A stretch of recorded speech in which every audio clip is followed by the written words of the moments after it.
we can sort of do. We do what we do best, second best, third best, maybe. Let's complain about the weather. All of us. Yes.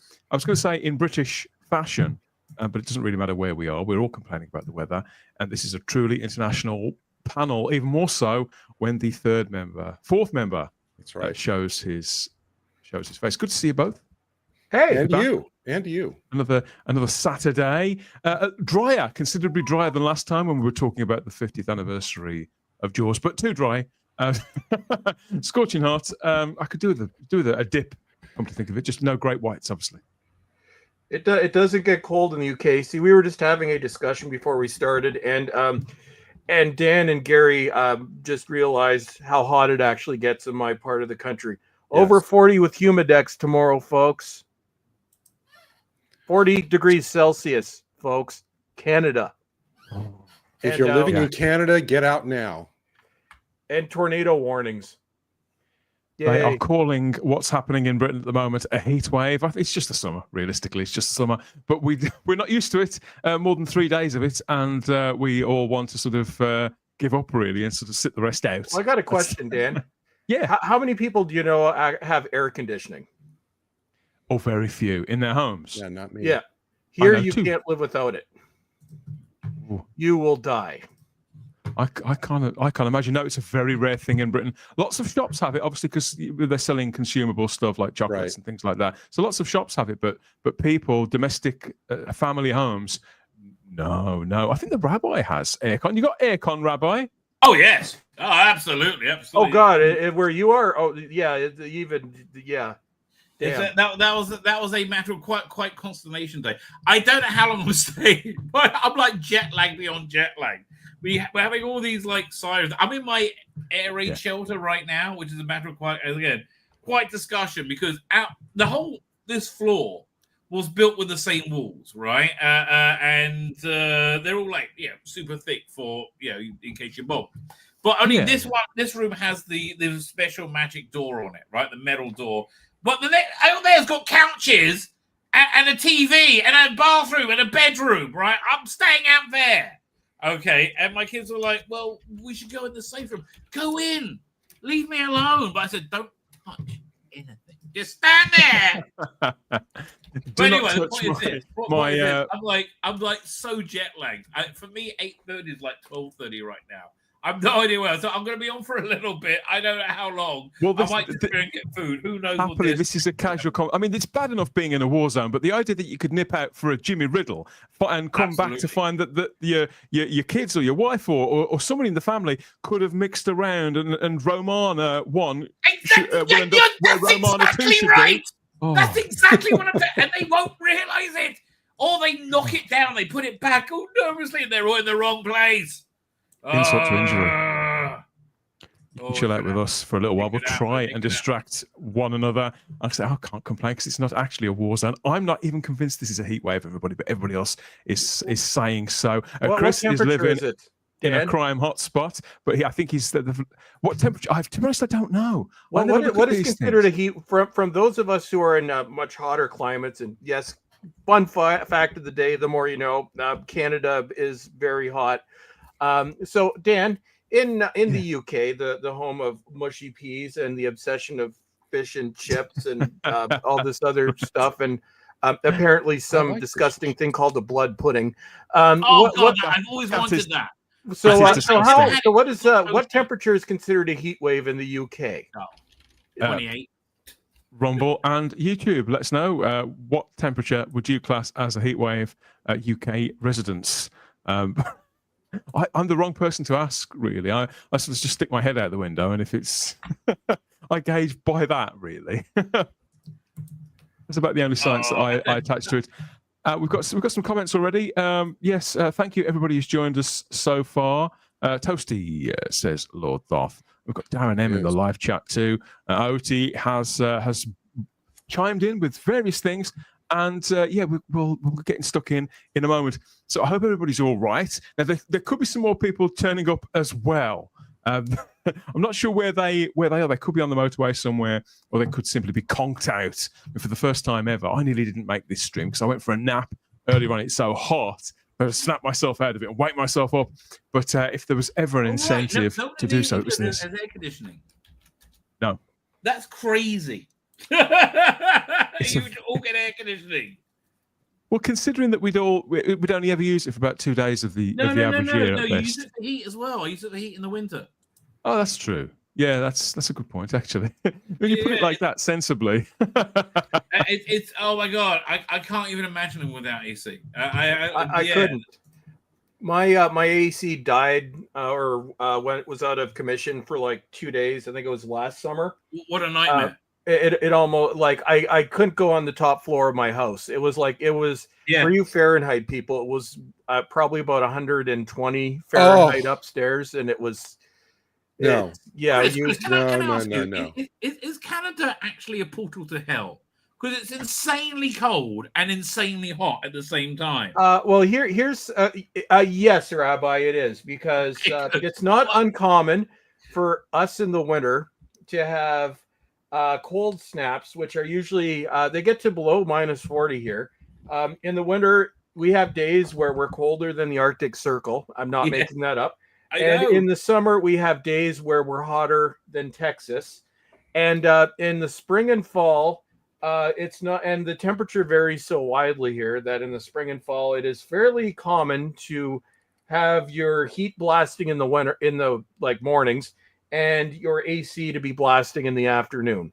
So yes, we are a weather extreme, crime infested, broke, no houses for anybody hellhole. If Trump does annex Canada, he actually is going to rename it Portal to Hell. Might as well. I'm moving to Texas. Listen, after he's finished his term, other countries should be paying him to be their leader. That's right. Yes. I just want my American citizenship. That's all I want, my American citizenship, and I'm moving to Texas. And I'm not making that up. That is my plan. Good. That's a good plan. You've mentioned it before. Yeah, I think it could be a winner. Yeah, everybody's complaining here at the Spacebook Live on a Saturday, depending on where you are in the world, different time zones and all that jazz. We're going to talk about physical media. We're going to talk about movies and TV, and we're going to have a general catch up on this edition of the show, another special live stream where we do like to have a casual chat to kind of lower ourselves into this one. Really, thank you everybody for the comments so far. Yeah, we're doing so much complaining. There ought to be somebody that you could phone, hadn't to sort it all out, but sadly there isn't. I wonder if they have aircon on the Millennium Falcon, or does Chewie just stick his head out of the side portal like a dog? Like a dog going down the motorway, you know? Life support systems, dude, it would have to have air conditioning. Maybe the air conditioning is Chewie sticking his head out there. I kind of like that plan. I think they need to get an upgrade. I have to tell you. David, I'm sorry I called you back for this, old friend. Well, Kit, it's been a long time, old buddy. You know these guys? No, David, but I don't think they've come to wash my windscreen.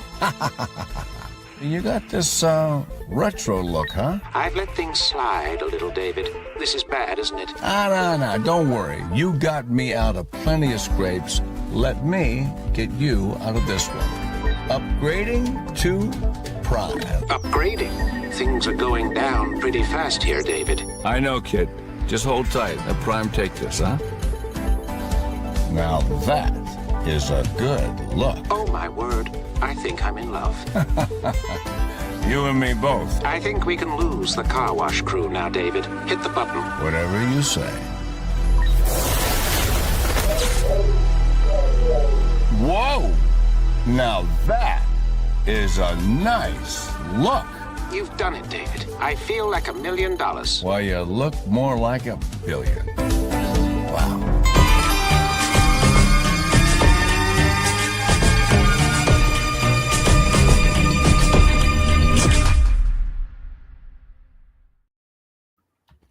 Yeah, wherever you are in the world, or maybe you're off-world, join us at the Spacebook Live. All of out there entertainment on YouTube and Rumble, and lots of complaining too already. I cut in on the rabbi. He was about to complain about something else. What are you going to say there, mate? I can't even remember now. I was actually going to pray something. I'll say that my enjoyment of there was something connected to this. My enjoyment of Andor has really made a massive resurgence in my love of Star Wars. I'm really into it right now. Yeah. Right. So I've been rewatching the Revenge of the Sith, and I forgot how bad the dialogue was. It's shocking. And then the dialogue is worse than in any of the worst Star Wars we've seen. And we've seen awful Star Wars, right, over the last couple of years. I love that ad though. That cannot be the voice of Kit. That sounds like he was dead. Because Dr. Craig from St. Elsewhere was the voice of Kit. Was he? Gary? Do you know? William Daniels, who did it, I thought he passed away, didn't he? Did he play Dr. Craig in St. Elsewhere? That's right, he did. And if he's dead, he's not Kit. Yeah, the teacher on that other Boy Meets World. Yeah. There you go. Good stuff already. Yeah. I'm no expert when it comes to Knight Rider, but I do know a cracking advert when I see one. So it's Saturday, the 21st that's a great June, ad. 2025. And yeah, the good times keep coming. We've got a lot to talk about. Yeah, I mean, when you speak about Star Wars there, Rabbi, I did wonder what you meant, your love of Star Wars, whether you meant simply catching up on the stuff you might have missed or bailed on. I bailed on practically every one of the Star Wars TV shows since the last one I watched was Obi-Wan. All the others, I either didn't watch them at all or did 2 episodes and then bailed. So had you done that, or had you just gone back to the good stuff like 30-odd years ago, Chris, and remembered kind of that boyhood feeling, really, the excitement of hearing the John Williams music? This Sabbath, I was reading this, which I haven't read in a number of years, and I'm really thoroughly enjoying it. Let's have a closer look. This is Charles Soule's first Darth Vader book. And look, it's not as good as this one, which is way better. The artwork's way better. Which is a great series. Right, this one's pretty good though. This is set right after Revenge of the Sith, and it's about him getting his red lightsaber, and the whole big thing why lightsabers had red blades. You got to get a kyber crystal, and you got to put it in your pain and your misery into it, and your anger, and it makes it bleed, turns it red, and you got to acquire a crystal. So it's all about him fighting this Jedi that's been in this meditation for like 30 years because he's a badass to get his kyber crystal. And then turns it bright red, as long as he doesn't stick it up his kyber pass. Exactly. But there's a lot of there's a lot of stuff I enjoyed. And then it was dovetailed into the only good thing in the Kenobi series was the Inquisitors. I thought they were Rupert Grint played. Rupert Friend played the chief Inquisitor. Rupert Grint was the ginger bloke from Harry Potter. Yeah. Rupert Friend, right? Rupert Friend played the chief. He was great. It was and they had a couple of those Inquisitors. So then it has like the introduction of them into the storyline. I'm really into it, right? I'm really into it. There's a lot of good stuff in Kenobi, like the bit where they're in the fortress of the Inquisitors, and you see all the Jedi they killed. Right, you've got this little young kid like holding his lightsabers, there's obviously just been, and they have them all stuffed and on display. Right, I do enjoy that. I had a lot of fun with that silly show, but it was very, very silly, and I do see why people found it pretty. Well, it was woeful. Reva. You know? Like, I'm sorry. Two things. Reva, because she was written as a black female. She wasn't written as a character. She was a black woman. She was an identity. Right, and the volume screen was not as effective as they thought it was, and of course, Baby Leia was awful, just absolutely like nails on a chalkboard. Oh, but other than that, I might go back and rewatch Mandalorian. I'm watching it. Revenge of the Sith? I might go back and watch Star Wars. See, if the dialogue was that bad in that one too, because the dialogue's awful. It just, you look at your list and go, how can it be this bad? How did we forget? It's really bad. I've been through somewhat of a Star Wars detox, and obviously, there's another one which I won't name of the big three, which is permanently sort of extinguished for the time being. But when it comes to Star Trek, I've been looking back at the various shows over the years, and I'm going to start rewatching my Next Generations and all that kind of thing. So that, because my love for Star Trek is really coming back as well. I'm happy to say, classic TV that I grew up with. I mean, like Battlestar Galactica. I always thought that I would never bother buying this on Blu-ray, the old Galacticas. But if it was a toss-up between buying old Galactica, classic Galactica, and New Galactica, even though I enjoyed the latest one, I'd still go back. No, I totally would resetting go my- new. It's Totally, resetting my totally head. new. Love When it. somebody Well, says- can I answer OT? Oh, yeah, don't get me What- wrong. The classic is what I'm I pick up saying- the packaging. What I'm saying now is, though, when somebody says to me, because I haven't watched any of the new Star Wars for so long, when someone says Star Wars to me, I immediately think of this. And when someone says Galactica to me, I immediately think of the thing that Gary's holding up Right. about now. Yep. See, I'm for about me, halfway look, through that honestly, set. It's awesome. I watched the new Battlestar Galactica with my kids when they were teenagers, right? So for me, it's a very foundational part of my life. But yeah, no, listen. I remember being in the Empire Leicester Square, right, when that came out, and it was you had the double episode they made into a movie, and they gave it surround sound, Yeah. right, and it had what's the name? The ILM did the effects for it. So it was for the great. pilot? I has a lot of love in my heart. New Galactica has more love, weirdly enough, right? I thought, look, one of the few times they did a gender swap, which was perfect, right? The female Starbuck, absolutely. Why? Because she was a woman. They made her female. But It's over 20 years old now. But it's funny how I think I think after a time, or certainly our generation, in my case, I have sort of reset, and like seeing that artwork there on that cover that you flashed up there, Gary, just of the Vipers, I think no, that's if it was a choice. If I'm to watch one version of Galactica again before I peg out, Chris, then I know it would be absolutely that version, that I would make the time for, Well, I'd never seen Galactica. It had been on my list of things to watch for years, and during Amazon Prime Day last fall, in October, I think, they had the classic series on sale. It was actually pretty cheap, so I picked it up, started watching it. I'm about halfway through. And this is sort of the way I watch TV series if they're shorter. If I find myself enjoying it, I will not watch it all at once. So I'm like, okay, I want to spread this out, so I'll take a break. Kind of like I did that with Dexter too. I'm halfway through season 3. And they've got a new season that coming on. What do you think of that? Are you a pro or anti Dexter fan? What the new? I'm still on season 3 of the original show. I'm taking a little break before going back. I haven't watched. I'm on season 3 as well. Is season 3 the who's the villain in that one? We haven't really gotten to that point yet. He just found out that he's having a kid. Okay, I'm trying to remember what season it is because that's season 3. That is season 3. Yeah, that's pretty much where I am. The thing about the original Galactica, though, is that all of the two-parters were really, really well done. There was one, the one with Patrick McNee. Oh, that was great. Is great. Yeah. And there's another one called like the Gun on Ice Planet Zero. That was excellent. One. They released that as a movie in England. Yeah, I hear everybody loved Galactica 1980.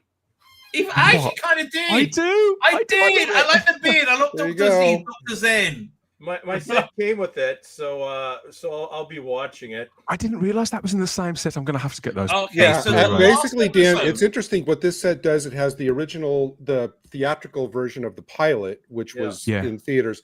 It has the original series both in full frame and widescreen, but I stick with the original full frame. Right. And it has Galactica 1980 in full frame and widescreen. So you can get a variety. You can watch it however you want. The rabbi's quite right. They put 2 or 3 of those two-parters in cinemas in Britain, and they also put out the first 2 episodes of Galactica 1980 out in cinemas as well. And they call that. What did they call that? Was it called Conquest of the Earth? Rabbi. And one of those movies over on your end was called like Mission Galactica. I think that was one of the Mission Galactica, the Cylon attack. Yeah, sounds fucking great. The that was the second. That was the Gun on Ice Planet Zero. Yes, you're right, Rabbi. Right. What's I going to say about? So the last episode of Galactica 80 is a weird flashback episode with Starbuck, right? Which is actually one of the best episodes, right? Yes. I do like the weird lore, but then again, I really like the new series how they reinterpreted this lore, and it was very faithful. Right, the biggest change they did was right at the beginning, in the first second, they said it. The Cylons were created by man. Right, Yeah. Other than that, especially the theology, I think they really nailed. right? Again, I'm a rabbi, so that sort of stuff interests me. But I like that the Cylons were the more theologically friendly, weirdly, right? And I like their intensity of their belief, especially when they broke towards the end. I got to give Glass for a rewatch. Oh, but Chris, I heard that you don't like James Bond movies. Is that true? Say what? Well, you never seen them? Me? Yeah. We've discussed Bond on your channel, Rabbi. Have we? More than once. I don't remember. I did a watch along with you like 5 years ago. I did several watch alongs, but you didn't like it. You're not a big Bond fan, though, are you, Chris? You're not, generally speaking, a big Bond fan. I don't have any issues with Bond. Well, which one did we watch? Which one was it? We watched a couple of them. We watched a few of the Sean Connery movies. This is like 5 years ago during the Big C. Now, I don't have an issue with Bond. Really? I don't. I'm not a fan of this at all. Like none. I will give you about my stuff very that you've quick said on your interpretation of Bond. Sean Connery is awesome. Yeah. Roger Moore was awesome, but then got too old for the part. Timothy Dalton was badass. Roger Lazenby was probably miscast. No, here's probably where where you may have gotten that from with the Pierce Brosnan and Daniel Craig eras. They both the first movies of both eras were two of the best movies in the franchise, with GoldenEye and Casino Royale. Both those eras degenerated into complete garbage by the end. Especially the last Daniel Craig film. You've been brutally honest and true, which hurts me. Yeah. the last Daniel Craig movie I find unwatchable. Although Pierce Brosnan is technically my James Bond because that was the first one that I watched in theaters. So no, I've streamed with everybody here more than once about James Bond. We've had James Bond discussions on this show. Genuinely, I literally have no memory of it, right? But again, as Dan said, he says things to me about me that I said on my stream like 5 minutes ago. I'm like, what? Who? When? And I have to, and as a person, I cannot stand Daniel Craig. He is a pretentious, pompous insert word that will get Dan in trouble. He's so at home in that movie. I can't stand the guy 100%. To the point where I can't even watch Casino Royale. As much as I love that movie, I can't stand seeing that guy's face. He's not a real hero. He's got nothing. He's got nothing on any of these guys. Yeah. My go-to Bond now, if I was going to watch a Bond movie, it'll be a Pierce Brosnan one.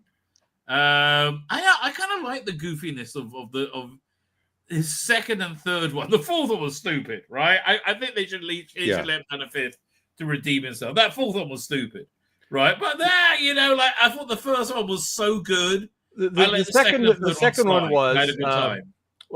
Tomorrow Never Dies. That one is possibly the most dated Bond. I've got to watch it now. That's actually, Dan, didn't you say that Tomorrow Never Dies was your favorite Brosnan, right? Don't I remember you saying that? No? Did I? No. Tomorrow Never Dies has a scene in it where he unzips Terry Hatcher's dress as she's draped around him and it falls to the floor. And she's wearing, I would say, very, very, very fashionable underwear. But Rabbi, you can just see a bit of side boob and under boob, and they're just sort of That's the only scene Rabbi remembers from Tomorrow. My favorite. Rabbi, I'm going to recommend a movie to you then, if you like her. Have you ever seen 28 Days in the Valley? No, I thought you were going to say 247 hours. She's basically half naked through 50% of that movie. Wait, who are we talking about? Terry Hatcher. Wow. Really? Yes. Okay. And look, as she said in Seinfeld, they're real and they're spectacular. You will like that film. You will not be disappointed. That was the film's entire selling point. But yes, so to correct everybody, I do not hate James Bond. I love James Bond. I hate Daniel Craig. That must be what it was. Well, we're on the subject. Well, really quick, while we're on the subject of Terry Hatcher, they're about to release this in Blu-ray. The whole. Really? I saw that. I haven't seen that. I'm really fond of that, but I haven't watched. No, I haven't watched it since it was on me either. Too. I haven't watched it forever. That's over 30 years ago. That was like what 91. Yeah. 91. But I mean, the remastering for Blu-ray hopefully will be pretty good. It would have been shot on film. It would have been during the days when it was shot on film but edited on video. So transferring it will require a lot of work, but it's worth it. It'll sell. It's a strange. So the people who loved it really loved it. Lots of people hated it because obviously the focus. I wouldn't say the focus was on Lois, but the focus was squarely on their relationship. So it did have a kind of Marmite kind of appeal. But I loved it. It was just the right time for a show like that. It was like reading a John Byrne comic book, right? It was John Byrne Superman. It was lovely. Even the color palette was a John Byrne Superman. It was lovely. Yeah. It did what it said on the tin, right? I like the recent one, the Lois and Clark. I only saw the first season of that. I'm waiting to try and get the Blu-ray of it. Well, I was waiting for the Blu-ray. And it turns out the Blu-ray box set of the whole thing is only available internationally. We're getting no British edition of that, so it's either a DVD set of it or nothing at all. So I'm not a happy camper. I may have to look at that. Where the future, I'm afraid. Lord Toth asked an interesting question. How does everybody feel about Moonraker? Well, let me tell you, Lord Toth, back in the day when I used to smoke the happy stuff, which I don't do anymore, that movie is great when you're stoned out of your tree. Okay, you're saying it like it's a bad thing. It's insane. Moonraker's a good movie. Way high. The premise is insane. I know. They literally did. Oh, I know. That's why I loved it. I'm not saying I hate it. I'm saying it's bonkers. They literally did James Bond Goes to Space. Okay, wait one second. I had this idea. I was going to do it as a graphic novel where this guy is these two stoners. I like say, imagine what's his name, Ryan Reynolds and Chris Hemsworth. Right? They meet these really hot women in a Florida, like in the outback, in a service station. They follow them back. They're part of this weird cult that's going to be taken by their leader to repopulate the earth after he destroys the world. So it's essentially the plot of Moonraker going on in the background, right? Because I always wondered, what's the life of these people that they are sitting around the pool all day and repopulating, and these two stoners get into it somehow, right? In the background, James Bond's going on doing James Bondy stuff. Right. I think that'd be a great graphic. I'll do it in AI. I was just going to say, these restorations you're talking about, where a few years from now, it's done. It's AI is just going to re-render it. It's not like they would send any old numpty out into space, is it? That would never happen, would it? Oh God, I was literally about to say that. Morals from outer space. So in 50 years' time, this will be. Well, there's many low points of modern culture. This may be the lowest point. They sent Katy Perry into space. Now, the worst part is they brought her back. But those videos of her concerts are hilarious because it's like, yeah. Well, the weird thing about Moonraker is the plot's identical to the movie that came right before it, which was Spy Who Loved Me, except for starting a new race under the sea. They're going to start a new race in space. I can never figure out how Jaws's kind of geeky girlfriend got up there, because all the women up there are like Amazons, except for she must her. have been a genius. I thought about that. Yeah. She was an example. She was an example of just like Jane in Neighbours, all you Neighbours fans from the 80s. She was an example of a hot girl with a great rack who they tried to make look geeky and ugly. You could tell that underneath the white suit, she was she was stacked. Anybody remember that movie? She's All That? They tried doing that, and it just now it's just ridiculous. With Freddie Prinze, was he in that? I think Freddie Prinze Jr. was in there. Yeah, it was from like '99. I can't remember the name of the girl. Sadly, yes, folks. I know all my teen comedies from the late '90s and early 2000s. You've sort of preempted a thing I wanted to touch on in the bulk of this edition of the show, with venturing over into James Bond territory. So we'll get to that in a moment. Obviously, all life, including Katy Perry, is out there. We're still waiting, just 3 weeks away from the release of Superman. Even he's waiting. I want to see this movie. It's killing me. I don't know if the cinemas are going to be open. Right? I really want to see this movie. I haven't anticipated a film like this probably since The Force Awakens, if not way longer. I haven't felt this way about a movie in a really long time, to the point where I've been avoiding most of the trailers past the very first one. Gary, I think you and I spoke about that when you said, I said to you I wasn't going to watch that 2.5 minute one because I'm already going, so I don't need to see any more. They've got my ticket money. It's fine. I'm going anyway. But yeah, 3 weeks away from that, and I can't wait. And it's nice to see this character generally sort of return to the consciousness, I suppose, and re-releases for stuff like Lois and Clark, which, whilst I wouldn't say is a forgotten show, it's not one that gets spoken about a lot when people are arguing about Zack Snyder and various other things. There's stuff that doesn't really matter. Well, Dan, the financial reality is that era does very well on streaming services. The data of what's successful and what isn't now. Like most things done from like the 90s or 2000s up to the 2010s, that's what people watch. Yeah. Yeah, you're right.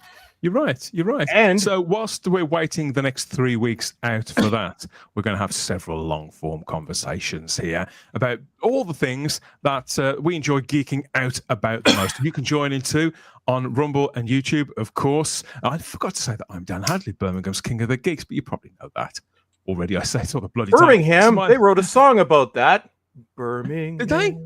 There's a song called Birmingham. What was her name? The gospel singer. It was all over the place in the 90s. Although Birmingham, wasn't that the city that was basically, your city was completely rebuilt after World War II, because didn't they like blow up your downtown?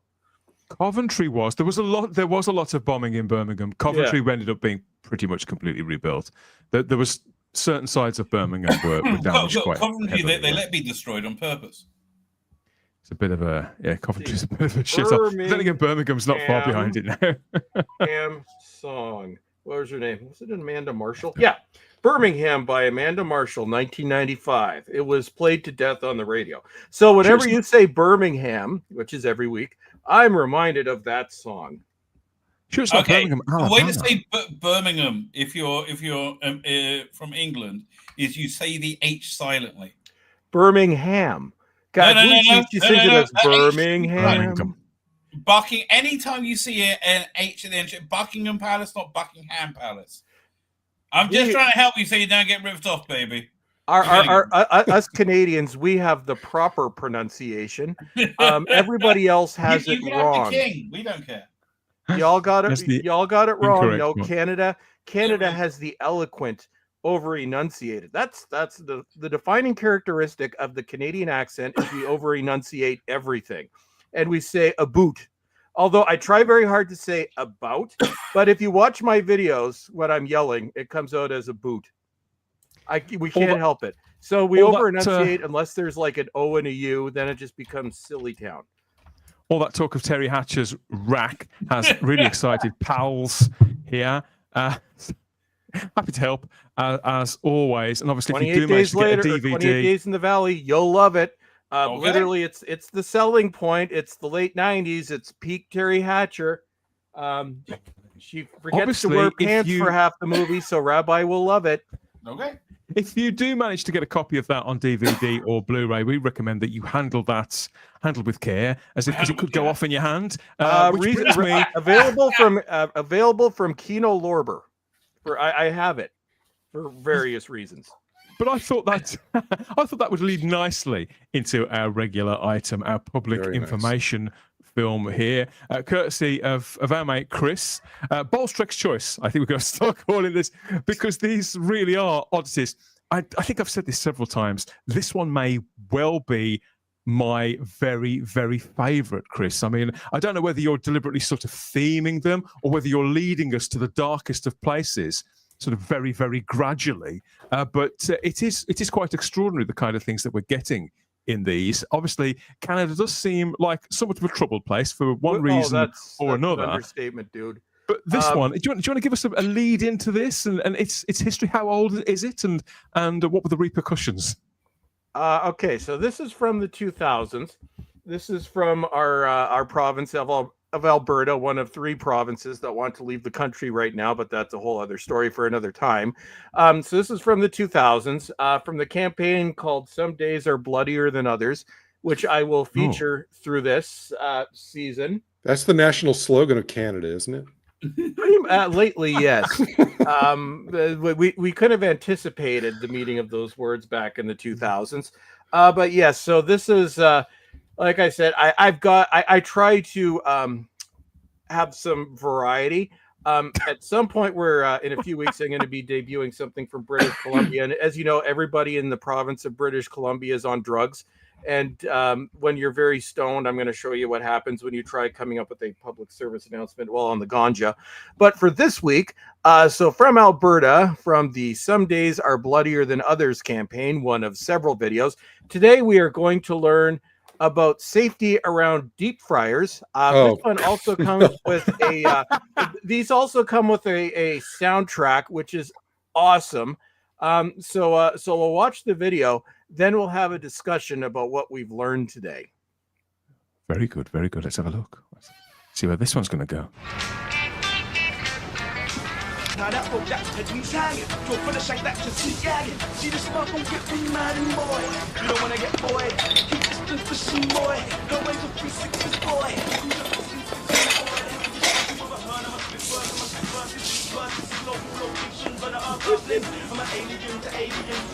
Alright, let me get this done. Alright.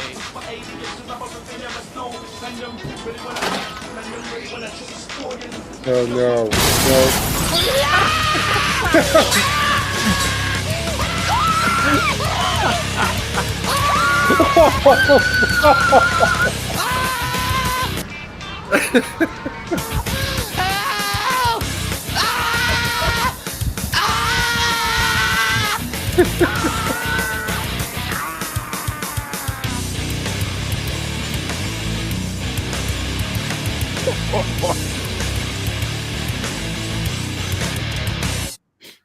So now what back did to we learn Teletubbies. this week? So a couple things. The soundtrack is awesome for these videos.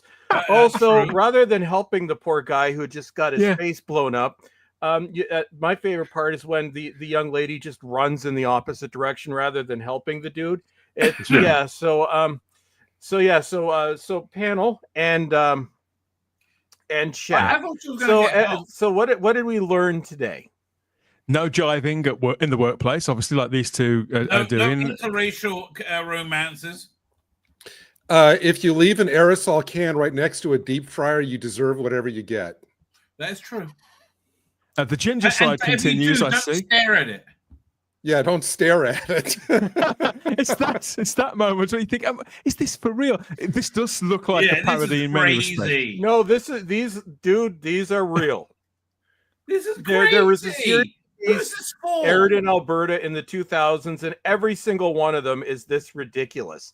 The idea was if we make it shocking, then the message will definitely go through. And I love the death metal music that they have going in the background as soon as it happened. But no, this is not a sets the tone well.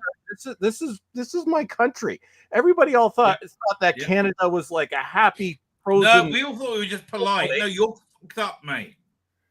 What? They could use this, Chris, as like the first scene in a Darkman reboot. You know, just have that be the first scene.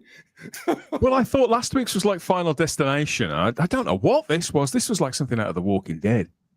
Well, I think for next week, if I look at my schedule, next week it's going to be a patio party. And what could go wrong at a patio party? You know, you're having a barbecue, you're hanging out with your friends. What could possibly go wrong? Well, I'm going to make you wait for a week to find out. Oh, also, on a side note, beginning of Indiana Jones and the Temple of Doom. Yeah, there you go. Well, that has happened. I'm sure people have chased boulders, but the other thing I want to let everybody know, Dan, is at the end of the stream, we're going to get an update about our friend Frank, and he's having a very, very bad time. I've been sent a picture. No, Chris, I'm not kidding. I seriously thought he was going to try to reach in and grab it, the little thing, and that's how he would burn his hand. It's like he was considering, should I go for it or not? Yeah, no, we have something similar to that a little bit later. Should I or shouldn't I? And then it goes very, very wrong. Everything goes very, very wrong. We are screwed up little polite folk here in Canada. Darren, we're not even polite anymore. This country has gone to hell. We're more like just insane. I was telling everybody about the shooting in my neighborhood last week, which isn't earlier today, there was some nutcase running up and down one of the laneways, yelling their head off, stoned on something. Last week, we had somebody running up the road with a knife. So the cops came in. So this is we're screwed. We are screwed. But at least we have awesome PSAs that nobody follows because everybody's on drugs here. So it wouldn't matter anyway. These days they would put their hand in the deep fryer and probably wouldn't feel anything. But yeah. So we're screwed up. What drugs are they doing other than weed? It makes me. Are they doing drugs other than weed, or is it just Rabbi? weed? They've basically legalized everything here. Really? Like everything. Why? Well, in actually Vancouver, in British Columbia, they actually have legalized every drug imaginable. Throughout the rest of Canada, they just don't prosecute anymore. So basically, they've legalized it. So think Breaking Bad. Yeah. I don't want to get Dan in trouble. No, it's a really bad idea. A house in my. I tell you, your government. I keep thinking that England must be the worst place in the world. No. We're worse. And you go, no, Rabbi, with Breaking Bad, with the substance that they made in that show, which I will not mention because I don't want Dan to get in trouble. But a couple years ago, a house on my street blew up because they had one of those labs. They're still making it. So they've got that. They've got the other drugs. I will not mention the names of the drugs because I'm sure YouTube it doesn't like that. Here they don't care. Yeah. It's the whole drugs thing I played last year has a whole new meaning now. Is physical media a controlled substance? That's what I was wondering in of itself. And is this guy, would this have been what classed as a hardcore dealer in the 90s there? This is the manager of a Blockbuster. Anderson. I miss those days. I really do. Yeah. That was Jerry Anderson. He's been out of work. That's not Jerry Anderson. Well, Gary, I got a question for you. In the during the Blockbuster days, you had Blockbuster renters and people that would buy from Blockbuster. I was one of those people because for those of you that don't know, there was a time when you couldn't get everything on DVD or Blu-ray on release day. Most movies, about 95% of them, were sold to the rental market only. So the only way you could, and it'd just be like your Terminator 2s or your parts that would be available for the wide public. So what I is you'd have my favorite part of Blockbuster is you had the previously viewed section for VHS, which is the only way you could own these movies. So I wasn't a Blockbuster renter. I've been a physical media collector since the Stone Ages. So every Tuesday when the new releases came out, then they would also update the previously viewed section. So this is how you got to own your movies. So I know so many people that to this day have all these VHS collections with the Blockbuster sticker on it. I don't know if it was the same in the UK, but over here, that was the only way we could own it gradually caught on, particularly when the chains, because initially with the video rental market here in Britain, there weren't really any chains. There was one or two. The average town had one or two little shops, private businesses with a select amount of titles. And then gradually, larger ones started to open up and then connect. And then the successful ones were bought by larger chains. And a coordination happened really, really gradually. Blockbuster didn't really arrive in Britain, for example, probably until the early 90s. I use Blockbuster a lot, but I think what really made in terms of genre entertainment, and that made the digital, not the physical media be a thing, was the release schedule for things like Star Trek Next Generation, Deep Space Nine, because that's where you'll get it first, right? They'll come out and they will package nicely and it looked good on your shelf, right? And their Doctor Who was doing it, and Star Trek, and basically every show was being bought out on DVD as it aired in America. So you first got Star Trek on DVD? Yeah. No, we first got it on VHS. Yeah, but your first experience was watching, because I remember the way we collected Star Trek here is actually it was through rental stores where it was pre-Blockbuster. This was the 80s, but the first time I watched Star Trek the original series, was through a Canadian chain. I think I mentioned it before, called Bandito, that went out of business over 30 years ago. But what we do is, my dad would rent them, and then we'd tape them from VHS to beta, because we used beta back then. But it was through the 90s. The big deal was they released the original series a couple times. They had the original uncut versions. Then for some odd reason, they put out cut versions with the original artwork. Then they released them all in these blue cases in 93. So everybody I know was a Star Trek fan. Eventually ended up collecting those, and it was like our collection was half the original really cool covers and then the later very crappy blue cases. But it was the same thing with the Next Generation. Like, I'd already seen all these episodes as they aired more times than I could count in syndication. But I remember, collecting, like, my people would see my Star Trek VHS wall and they'd think I was nuts. I had all the original series. I had all of the Next Generation. These weren't cheap either. These were like $20 a tape. So you're looking at like $500 to $700 a season. I had all the Next Generation, and I got up to the second season of DS9. Then I switched to DVD when they started coming out with the original series. But yeah, it's I don't have the tapes anymore, but I like the physical tapes. I actually don't have any of my Next Generation tapes. But what I did a couple of years ago, kind of wish I didn't. But when I ran out of space with my original series collection, although most of the tapes are over 30 years old and be non-playable anyway, but I threw the original tapes to the dump, except for like, I think 5 of them, but I kept all the cases. So I actually have all those 35-year-old cases sort of in bins in my basement for posterity. Okay, yeah. I've done the same with some inlays to some series that even if I knew that I was never going to play the tapes again, but I've got such fond memories of collecting them volume by volume, certain series, that I wanted to keep. It was almost like trophy hunting, Gary. Yeah. So I've kept the inlays because you just squish them down and put them in a folder.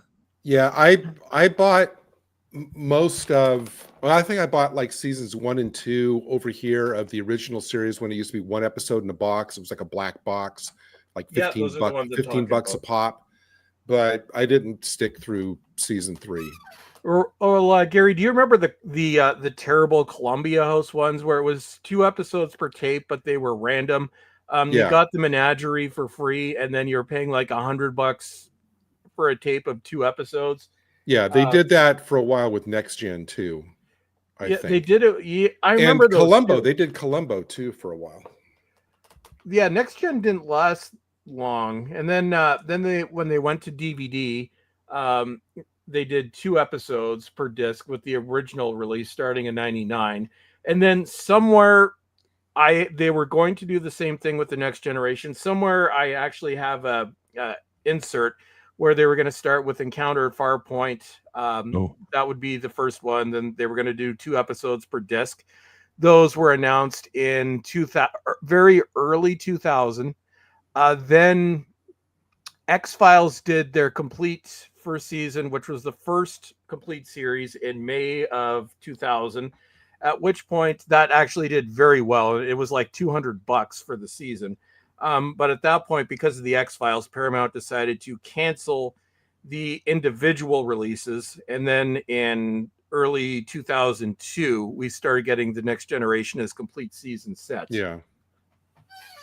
I think that, in all honesty, it wasn't actually a love of movies, although I did always love movies. I don't think it was a love of movies that got me bitten by the physical media collecting bug, Gary. I think it was a similar pattern to that which Chris was speaking of, whereby you'd get drip-fed stuff and you'd want to sort of to fill a shelf with it. With the movie experience for me initially was, I wouldn't describe it as a one and done, because I would re-rent the same movies over and over again. But when it came to the fact when it got to the point they were affordable to buy, I did just the same as Chris. I bought a few sell-through titles of certain TV shows, and then when they started to knock them down in the video store, but stuff had been well worn, then I would pick them up for next to nothing and gradually grow a collection from there on, to the point where, well, before you know it, you're here, aren't you? And you're explaining yourself to the latest chick who's decided to give you a day in court, you know? Well, Dan, I think it's the same kind of bug that I think you and I know from being comic collectors. You know, if you like one issue, you have to go back and get the whole run, or if you like a particular like magazine, whether it be, you know, Trek or Starlog or whatever, you want to go back and get all the back issues. It's like this completist gene kicks in, and you just have to go back and get the entire run of whatever. Even if you just like one or two of them, you want to go back and get the whole thing. Before you know it, you've got a house full. Yeah. You've got a house full of the things. This is kind of like Physical Media Collectors Anonymous. We've all got some tales from the trenches, I suspect, and little grievances too about then and about now. You can join in there in the live chat as always. Let us know what you've been collecting, what you've been buying, what you're looking out for, what you've got on pre-order. Or do you favor the streaming? You know, have you decided to abandon physical media like so many people have? Let us know there in the comments, and we'll pick you up on that. It's one small step for man, one giant leap for mankind.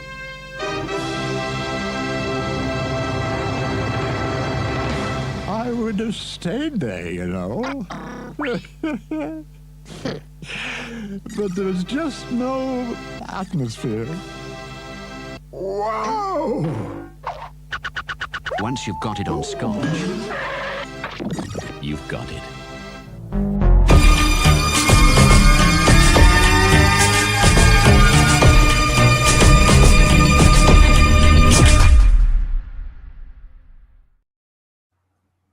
Yeah, so who'd have thought it, huddled around the TV, waiting for your favourite show to come on, well aware that it was probably, more than likely, be the only chance you were ever going to get to see it, then it was going to disappear.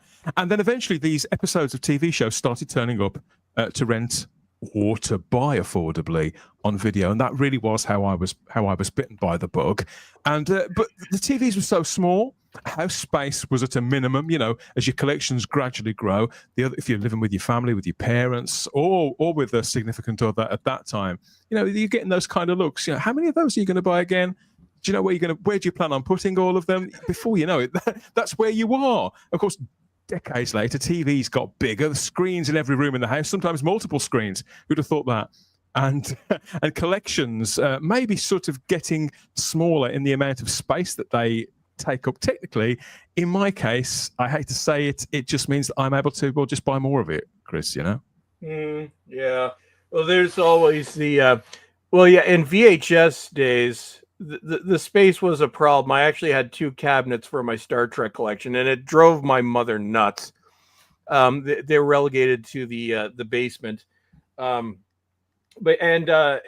my father and I would, on top of that, we'd buy our Blockbuster movies. So we had an entire wall of VHS. They used to refer to our house as the Blockbuster house. I've been like a physical media addict pretty much all my life, but it was the space thing has always been an issue. And then with DVD, like even, you know, when the original Star Trek series came out, you still had 40 DVDs. So that was, that took up space. Now it's, you know, you get full season sets. But see, I'm kind of lucky because I live by myself and my dog doesn't care where my physical media is. So I think I've said this before. I've got in my house, I have 2 rooms dedicated to physical media. In my office is where I keep my my Blu-rays and 4Ks. And I'm rapidly running out of space. A lot of this is I'm getting deep now. Upstairs in the spare room is where I keep my that's the DVD and TV series room. So that's what's left of my DVD collection, plus all my TV stuff, and that is too deep, and some of it I don't even have room for.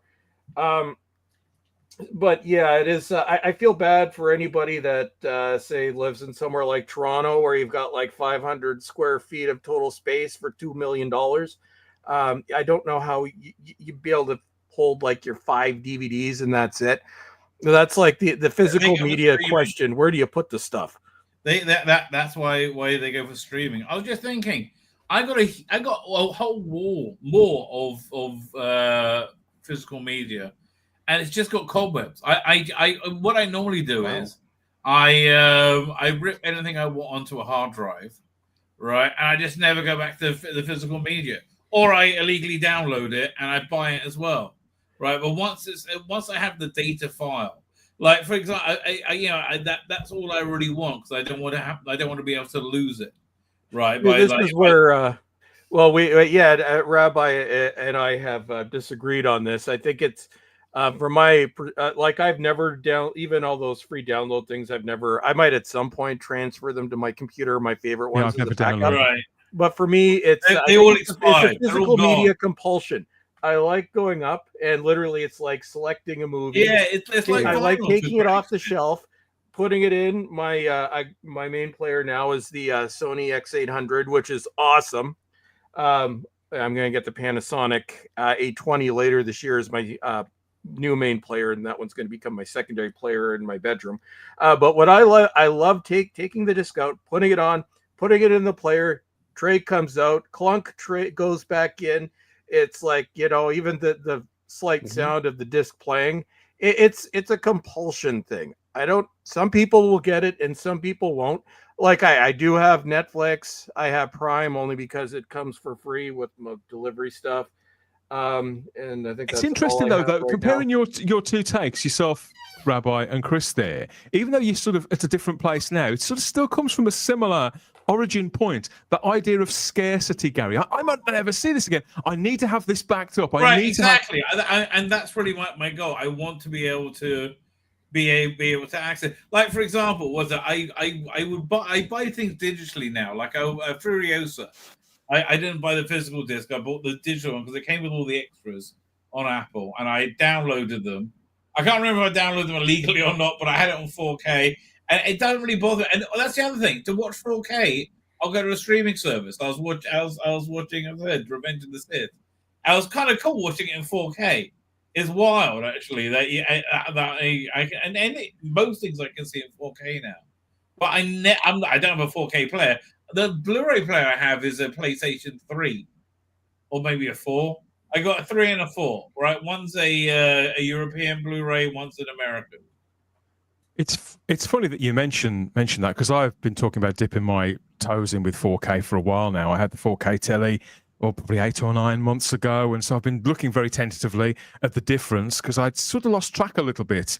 I've got a lot of DVD, quite a bit of Blu-ray, and I thought, well, okay, I'm at the situation now where I look at Blu-rays. I still have to check which zone it's from. Can it play in my player? I was relieved to see that there are no regions when it comes to 4K, to Ultra HD. So that is a blessing. But up until recently, I still hadn't ventured in and bought a 4K disc, although I'm happy to say now that I have. Everybody, I finally bought one. Now you got Showgirls, folks. Oh, Lord Toth, it's the 820, specifically the DPUB 820K is the Panasonic player I was talking about.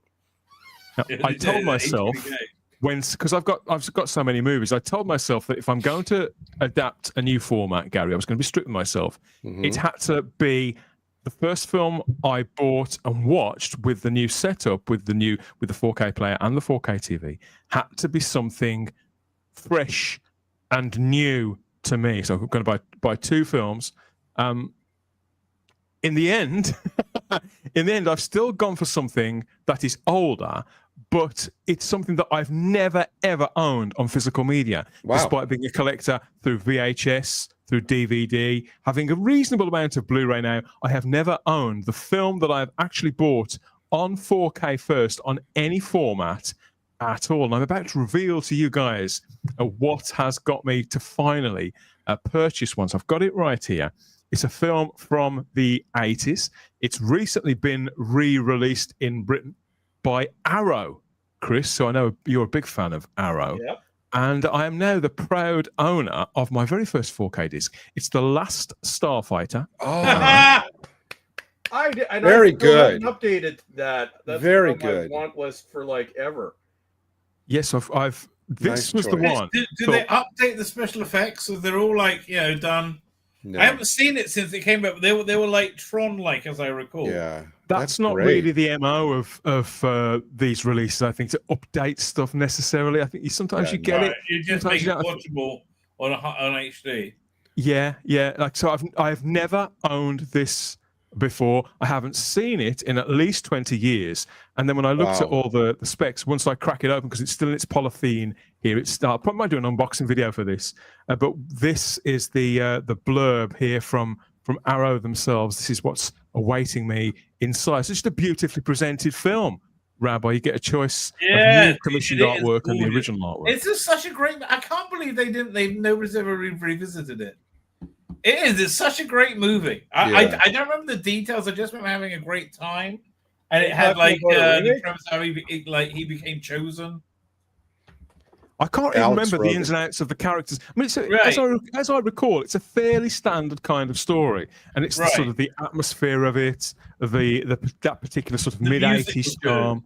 Yeah, that's what I remember. A certain flavour of a certain kind of film, and more often than not, that is what I tend to go for now. So whilst it isn't a brand new movie, I'm going to go for the latest Planet of the Apes film for that because I haven't seen that yet. So okay, I'll have a class, but I haven't bought it yet. I love that movie. I'll probably buy it this week. So I think, okay, that way I've got something vintage, so I can see what 4K can do for vintage titles, and something brand new that's completely new and fresh to me, that's got a heavy amount of special effects in it, and I'll see, just how good modern technology, modern special effects, cutting edge looks when it combines what's capable in a domestic situation. I suppose, Chris.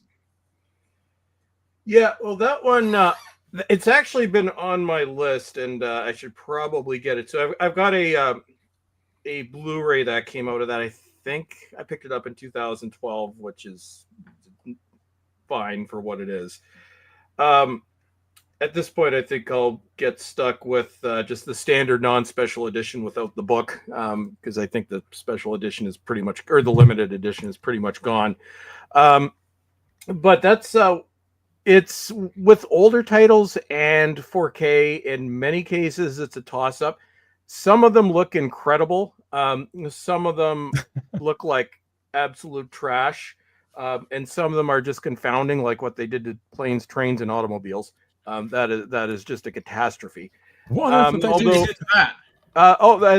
used AI. And just to give you an example, there are some AI to use the DNR and I didn't buy it, I've just read reviews of it. There are actually some sections of that Blu-ray where the grain is frozen in the background.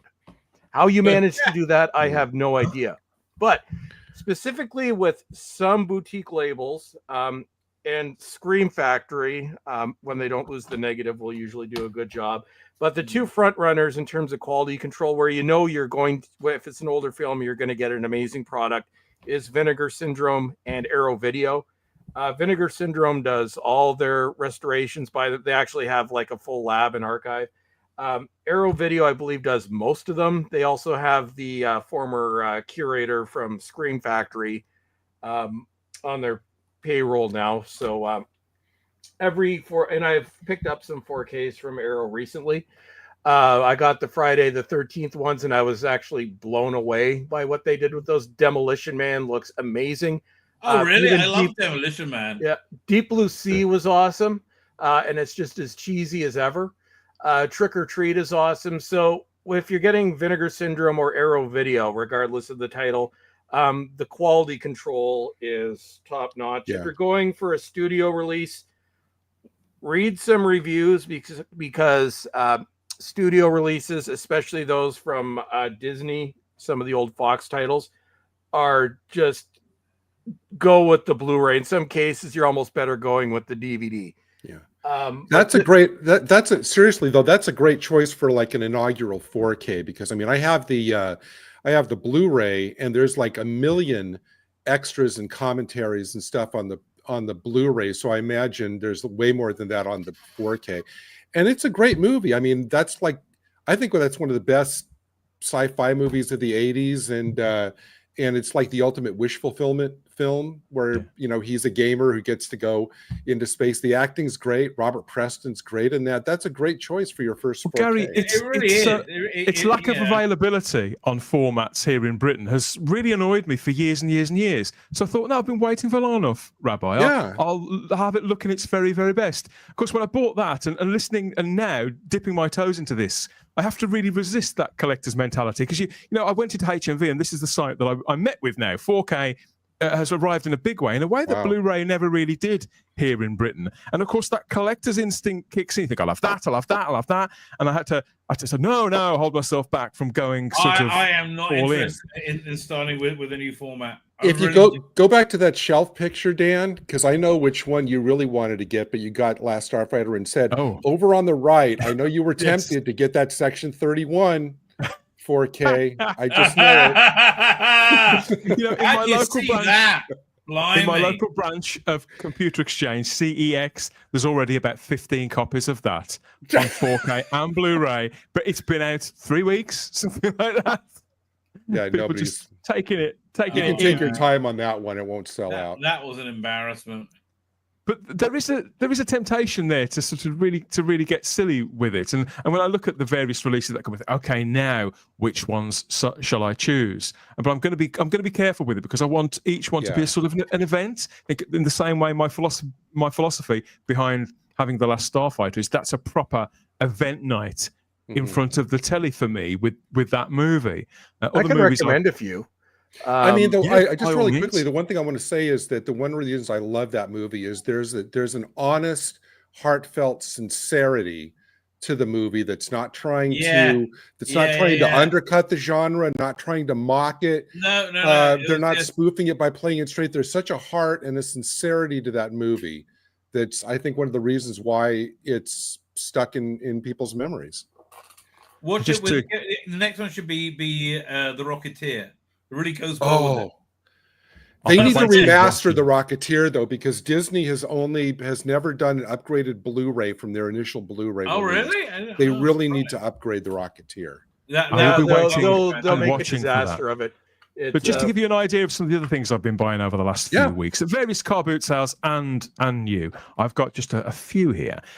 Brian Wilson passed away a few days ago, and I'm not a big Beach Boys fan, but I am a music biopic fan. And I saw this one, Love and Mercy, which stars John Cusack and various other people. And it says it's an unconventional biopic of Brian Wilson. And I just by coincidence, I picked this up actually about 2 weeks ago at a car boot sale. So I thought, it's on my coffee table of stuff ready to watch. I thought, well, I'll watch it in Brian Wilson's honor. I hope he liked it because there's a chance that perhaps I will. But I love music biopics, even if I didn't necessarily like the artist. One of my favorite movies of all time, for example, is Walk the Line by James Mangold. I thought you were going to say that. I thought it was going to come out. Brilliant film. I've also picked up another film I've never seen before. On Blu-ray, I went for the first of the Spider-Man Into the Spider-Verse movies. Oh, excellent! That's really good. Never seen it. I have it. To this day, I haven't watched it, and I didn't bother with the second one. When your 4K upscales that, Dan, you're going to be blown away. Yeah. The detail in there, the love, it's fantastic. I really liked it. I thought I didn't see the second one either. I was tempted. I would have been tempted to go for the 4K with this, but because this was 50p again at a car boot sale, and it's unwatched. It's never been open, so I went for that. You're good. Hey Dan, what you said your new TV was Panasonic? Yeah. No, it's a Samsung. Oh, well, here's my suggestion with Blu-rays. Turn the upscaling off on your 4K player. Let your TV do the upscaling. You'll notice a world of difference.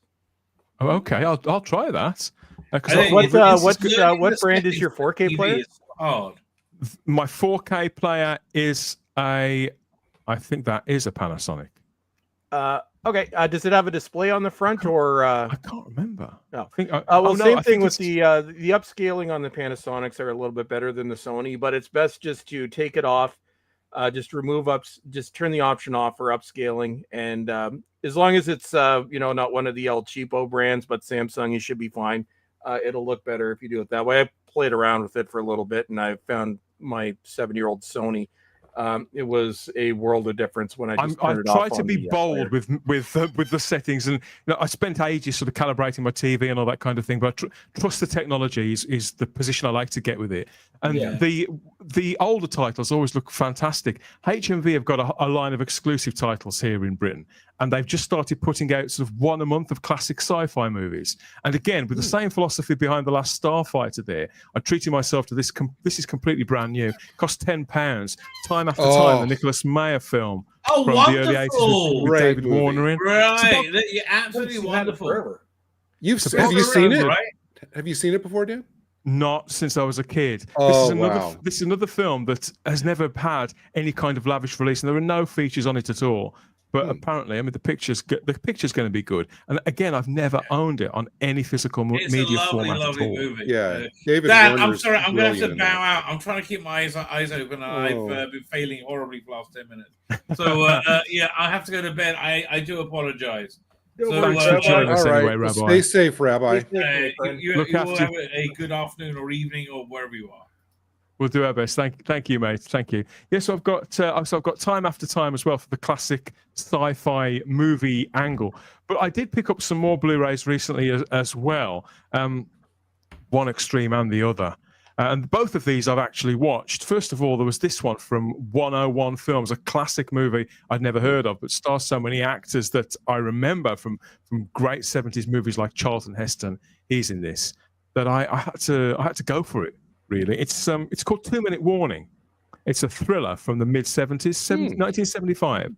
It's set at a football game in LA, and everybody in the stadium is sort of laid siege by a lone gunman who is hiding somewhere in the stadium, sort of around the top, and they're gearing up to gradually start picking off members of the crowd. And it's all being broadcast on TV, all that kind of thing. It's filmed at the stadium, that big stadium in LA that they held the Olympics at in '84. So I recognized that instantly. But it's got that kind of that creeping sense of isolation and paranoia that some of those thrillers used to have in the mid '70s, and it's quite quiet as well. It's like not drenched in music, and there's no real special effects in it, but there's some really good character actors in it. So it's just at the tail end of the disaster movies. And I think it came out the same year as Jaws or the year after.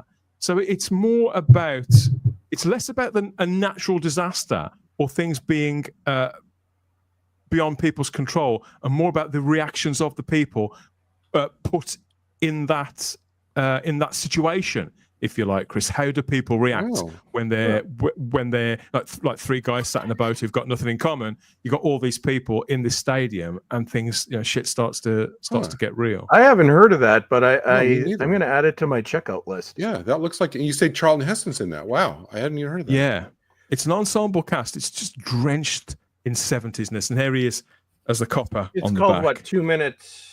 2 Minute Warning. Is that the movie where it ends the football game and like the Zeppelin is coming in, or is that I think so. Well, isn't that Bloody Friday? The tagline says 90,000 people, 33 exits, 1 sniper. Charlton Heston, John Cassavetes is the other guy in that. It's 2 Minute Warning on 101 Films. I've never heard of that. I also decided to go for something that was at the other end of the experience of the movie watching experience, something almost, I say brand new, relatively new, cheap and cheerful. I've got a soft spot for the Fast and Furious movies, but I haven't seen them for a while. I like those silly films though. I picked up this one, Overdrive, which stars Scott Eastwood and Ana de Armas, who I've got a major. I think everybody's got a crush on her, haven't they? So they're both in this. And whilst I was riveted by 2 Minute Warning. This Overdrive is just stocked full. It's only 90 minutes. Seemed like about 4 hours. Cliche after cliche after cliche. It's not the worst night I've had in front of the TV at all, but my God, yeah, it's not worth your time. So this will be going back to computer even for Ana de Armas. She's not in it anywhere near. Oh, enough. See, that's okay. Yeah. And I just discovered 2 Minute Warning is out of print in Region 1. Oh, that's a pity. But maybe one of the boutique labels. There are ways. Yeah, Anna's quite prevalent on this picture. She, they've got her name quite big, and there's her mush, but she's not in it that often, and she's not dressed in anything skimpy and anything like that. So, so it's very low on appeal in that respect. So that's the first sort of lot of recent ones that I've picked up. What have you managed to bag, Gary? All right, I have a few large and small. I'm not going to bury the lead.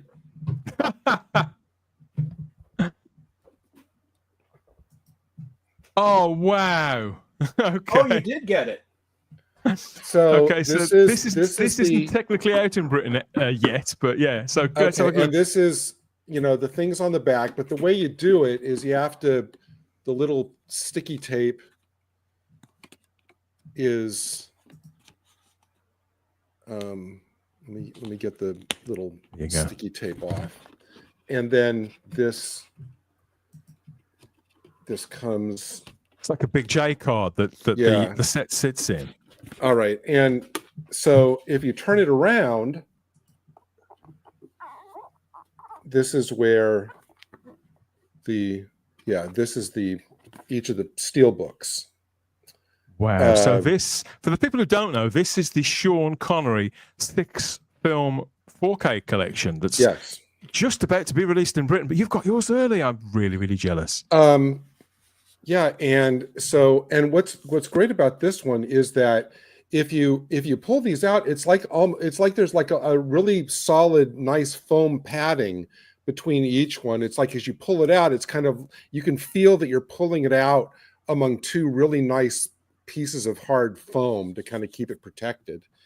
And I really wish they'd use the original theatrical posters for this, but each of the steel books, and then it doesn't come with a Blu-ray and a 4K. It's just the 4K. And the first one there's a little certificate saying that you've got it, and it's the first just the 6 Sean Connery movies, including, honestly, one of my favorites, Diamonds Are Forever. I love that movie. But so I haven't, this is just got this, so I haven't really dipped in yet. But each of the covers has him with, from that movie with a icon on back. So I'm looking forward to dipping into it. It looks like such a substantial quality item, like you say, because I haven't really got that many steelbooks. They're not something I would ever collect. Yeah, they don't necessarily appeal to me, and they seem like they're very easily damaged, Chris. They are. They sell bags, little boxes that you can buy to put your steelbooks in. I thought, well, yes, I'm technically having to open it twice. But the idea that you can protect them already there, Gary, that it's built into the model there. Well, I took a couple out, and you can see how thick and substantial this foam is. This is really nice, thick, substantial foam where they slip in to each. So they won't touch one another? No, they don't. You can see how they don't touch one another. They've really taken care with this box. I think they knew. I'd convinced myself I didn't want this, and now I do again. Oh. Well, I think they knew that they had to. They couldn't, drop the ball with this first one, or there go the possibilities of people wanting the other set. So I think they knew they had to score with this one. Yeah, Uh, because people have been waiting for Bond classic Bond on 4K for a really long time, haven't they? How much, Gary, how much is that going for right now, Gary? I haven't even looked. I bought it on pre-order a few months ago, and I think back then it was I want to say like $120, something like that. It averaged out to where each movie was only like $20. Yeah, that's what I remember it averaging out to. I think in Canada. It really is, Robert. It really is. It even feels like a quality product even before you pop the discs in. It was over $200 here. You can't even get it anymore. It's already gone. Wow. See, it's not even out in Britain. Well, it's through Amazon. What they've been doing with high order releases is as soon as their quantity is sold out, It's taken off the site, so this is off the site. They same thing with the Dark City 4K from Arrow Video, because they've had complaints in the past. As soon as they sold out their quota, I ordered it on Amazon while it was still there. It's not even listed on the site anymore. They take it off. I consider myself lucky on this because I was following the release forum chat on this as people were getting them, and people were saying, well, I got mine, but some of my steelbooks are cracked on the spine or whatever. And I was just going, oh no, but I got it and it was really well packaged in perfect condition. So it does look beautiful. And whilst I agree with you about the cover artwork, I go for cinema artwork every time. These are growing on me. They are. It's particularly when I see the back of the boxes as well, and the interior that you show when you open one up. They seem to have chosen nice imagery that's particular to that film, obviously, but that looks especially good. Let's see, in that kind of wide format. Let me see what here's how are the transfers, Gary? They weren't kidding when they said that because people were going, oh, they're just going to upscale the what was that really bad one from the early aughts? Who did it? The company that did it, that everybody was having problems with. But are you talking about the Star Trek? No. Films? The Bond, the company that did the Bond ones in the earlier 2000s that had like all the problems. They went through and they really did remaster this. The audio is outstanding. Releases, the audio is it started with a C, I think, the company that did them. The audio is outstanding. The video is amazing. They really have lavished all the care that you would hope for on these. I've been waiting for a really long time to buy these again on any format whatsoever. But being a massive Bond fan, when I first got into DVD, Chris, when I decided to take the jump and to move from VHS to DVD, the first things I bought were Bond films. So this is my 25-year-old DVD. Those are the ones. I still have a couple of them. They are awful, bordering on unwatchable. So I nearly took a punt on the Blu-ray set from about 6 or 7 years ago. I mean, firstly, there was one that came out for the 50th anniversary that Keith Isles from Home Media Mindfielders got, which got beautiful artwork that's sort of gold and silver. You got all the Bonds and the lights as Bond 50. So I did look at that, but I didn't buy it in the end. And then the recent re-release where they were remastered on Blu-ray, I didn't buy that in the end anyway. Something was just holding me back. Knowing that 4K was coming, I thought, okay, I've had these for a really long time, and I do still watch them. But I think at 25 years, my favorite series of movies. And when you put all of them together, here's the flyer from the inside. When you put all of those together, they make up that picture when you put all the spots. So it still looks great on my shelf. But obviously, these are 25, nearly 26 years old now since these first started coming out. So I think they've served me well enough that I can justify pulling the trigger on that new 4K release, Gary. Yeah, the good news is, obviously, if you're just interested in the movies and in the actual content, everything is packaged into that one. I think you showed the picture of it before, where it's all in one. That one, where it's all in one set. I mean, obviously, I think all the obviously the case, you don't get the steelbook cases, but all these steelbooks only have the one disc in them, which are all in this one that you're showing. So content wise, you can still get it. And Dan, you need to, I don't know if this is on your list, you need to put it on your list. I decided I was definitely going to be upgrading from those DVDs, Chris, because like you say, at the time they look brilliant. But 25, 26 years is a long time. It's it's the case with a lot of DVDs, especially if you're looking at early DVDs prior to 99 when dual layer came in. Like original DVDs from 97 and 98 are mostly unwatchable. But with DVDs, because they were meant for CRT TVs, in most cases, you did not notice the imperfections. Like it looked fine. But as soon as you get to larger flat screen TVs, holy crap, do you notice how bad some of those early DVDs were? And some of them were fine, though, oddly. The difference in price between this set in Britain, this standard edition, if you like, which comes in a plastic amaray case with a standard sleeve and all the films inside on 4K. I understand the films themselves are exactly the same. Right. And though in the box set, Gary, that you've got, they haven't, there's not masses of extras on them. So as I understand it, a lot of the features that were on these DVDs and later releases aren't actually in the steelbooks, are they? Probably a rights issue, almost guaranteed a rights issue, because and MGM also they were made MGM. They were made in standard definition as well, weren't they, Chris? Yeah, they were. Yeah, although that's usually you'll find them, and you'll see this with boutique labels, especially Arrow Video and Vinegar Syndrome. Usually when they put out a release, they have all the archive releases. So usually you'll have, in the case of some of them, like the original first release DVD features, you'll have Blu-ray features, previous boutique labels that have put them out. So there are instances where a lot of those early features, even if they're in standard def and they won't look great, will end up on them. I'm assuming that with Bond, because Amazon owns it now, I'm assuming there's probably some rights issues in there. I'm pretty sure though most of the extras from the Bond 50 set that you were just referring to that I have over there were ported over. I don't think so.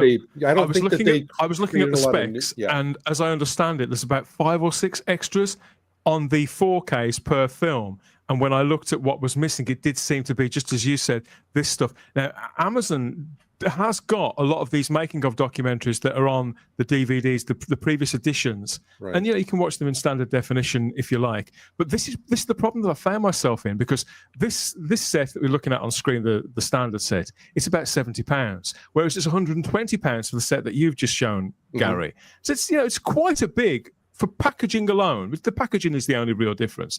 I'm paying quite a lot on top for the packaging. So I'd actually decided that, because I love the features, I thought, well, I'm going to have to hang on to these just for the features. Yeah. So I thought, to justify the shelf space situation, because I'm trying to cut down and trying to reduce my shelf space all the time, I had told myself I would actually be going for this rather than the set that you've just been showing. Yeah. But of course, now you've shown it to me. I want that now instead. So I'm sorry. So I'm still a little bit up in the air, because I do try and cut back on the real stuff that takes up a lot of shelf space. Well, Robert Payne in the chat says that his message was it's still listed on UK Amazon. Was he talking about? Yeah, I can still get it. The big box. Both of them are still available in Britain, apparently. But you see, recently I've been going through some of my box sets and deliberately whittling them down. For example, I've got a shelf with about 12 individual DVDs that make up all the series and the specials of the 70s sitcom Dad's Army. I was at a car boot sale, saw this chunky box set with them all in. Or say chunky. It takes up a quarter of the space of those single DVDs. Okay. So I buy this. Sell on my single releases. I'm not going to make any real money off them. It frees up a lot of shelf space, and the discs. I've checked out the discs; they're all absolutely fine. But I thought, well, I can't buy this and save that shelf space, and then go and buy a monster Bond set and keep my original releases. So I'm trying to be strict with myself. That's my big problem that I was talking about earlier on. That I was glad you brought it up, because I was going to. Well, not only that, Dan. There's the question of cost as well, because nobody has as much money as they did a few years ago, and the costs of physical media in Canada, they've basically doubled in the past 6 years. So it's when I go for the really premium stuff now, I find that there's no way you can afford to buy all the fancy stuff that comes out and still pay your bills. So now, even with regular Blu-rays, I find that I'm very, very selective when I will get the fancy things and kind of have to plan ahead of time. It's so the Bond is one of those things where I want to see them on 4K, but for me, it's going to be probably the slim edition when it goes on sale. I do love the fancy one, but it's like I have to decide which fancy sets I'm going to get. Although, I never buy like big steelbook sets. This was like my first one. Yeah, well, it's kind of a special occasion thing. Like for me, it's in Canada. There's been some of the Arrow video releases have been sort of my special things, because they're over $60 here. plus tax. So my special stuff has been like Demolition Man, Deep Blue Sea, and Dark City when it comes out. And I ended up blowing my wad on the one of the things that I do is I save up for the 2 Vinegar Syndrome sales each year, Black Friday and halfway to Black Friday, and that's where that was my big purchase for pretty much the entirety of spring. I miss the days when they were affordable and you could just order everything. Yeah. Let me just really quickly blast through a couple of the single ones I've got. I'll just hold them up. I'll just blast through them really fast. I'm totally retro. I don't go for like anything new. It's like if, you know, like you guys, if a fond memory crosses my head, it's like, I don't have that movie. So if I find it cheap on Amazon, I'll get it, which includes the Warren Beatty, Dick Tracy, which I think is terrific and underrated. I've got a soft spot for that film. This one is from Shout Factory, a great movie from the 60s, Danger Diabolic. That is an awesome movie. Also out of print, so if you got it. Yeah, well, this is, I think, the limited one. This is just the Shout Factory non-limited one. The ones with a lot of their extra bells and whistles, also from Shout, isn't on this. This one has like one audio commentary and the trailer, but I'm I picked that up a year ago. The exact same one. Yeah, the basic one, they lost the rights. It's out of print. But it's a great 60s movie. Also from the 90s and other comics related is Alec Baldwin's The Shadow. Love that. I can't get that in Britain. Which is weird, Dan. When I always am confused when I hear that, because like this is like $8 on Amazon. It's like it's so readily available here, but not available to you. I just don't get that. But this was just a great fun 90s movie. Love it. Non-comic book, but to me is just fun. Space Cowboys. I've never seen that. This is so good. With Eastwood, Tommy Lee Jones, James Garner, Donald Sutherland, and it's all just great. 2 more. One is I think this was an HBO movie from the 90s, but acting wise, this is tremendous. It's a movie called Citizen X. It was a TV movie on HBO. It's based on a true story of a serial killer in Russia in I think in the 80s. This is not wallowing in the serial killer thing. This is about the investigation. Donald Sutherland is this general helping Stephen Ray, who's, you know, a beleaguered detective and getting a lot of bureaucracy thrown, but pushes on through, and after about 10 years eventually finds them. The acting by Sutherland and Stephen Ray, Max von Sydow, is staggering in this. And so that's actually why I wanted to get. I don't usually go for this type of movies, but as an acting tour de force, it's great. And the last one that I got since last week, after last Saturday, I was prompted to buy it. I didn't have it.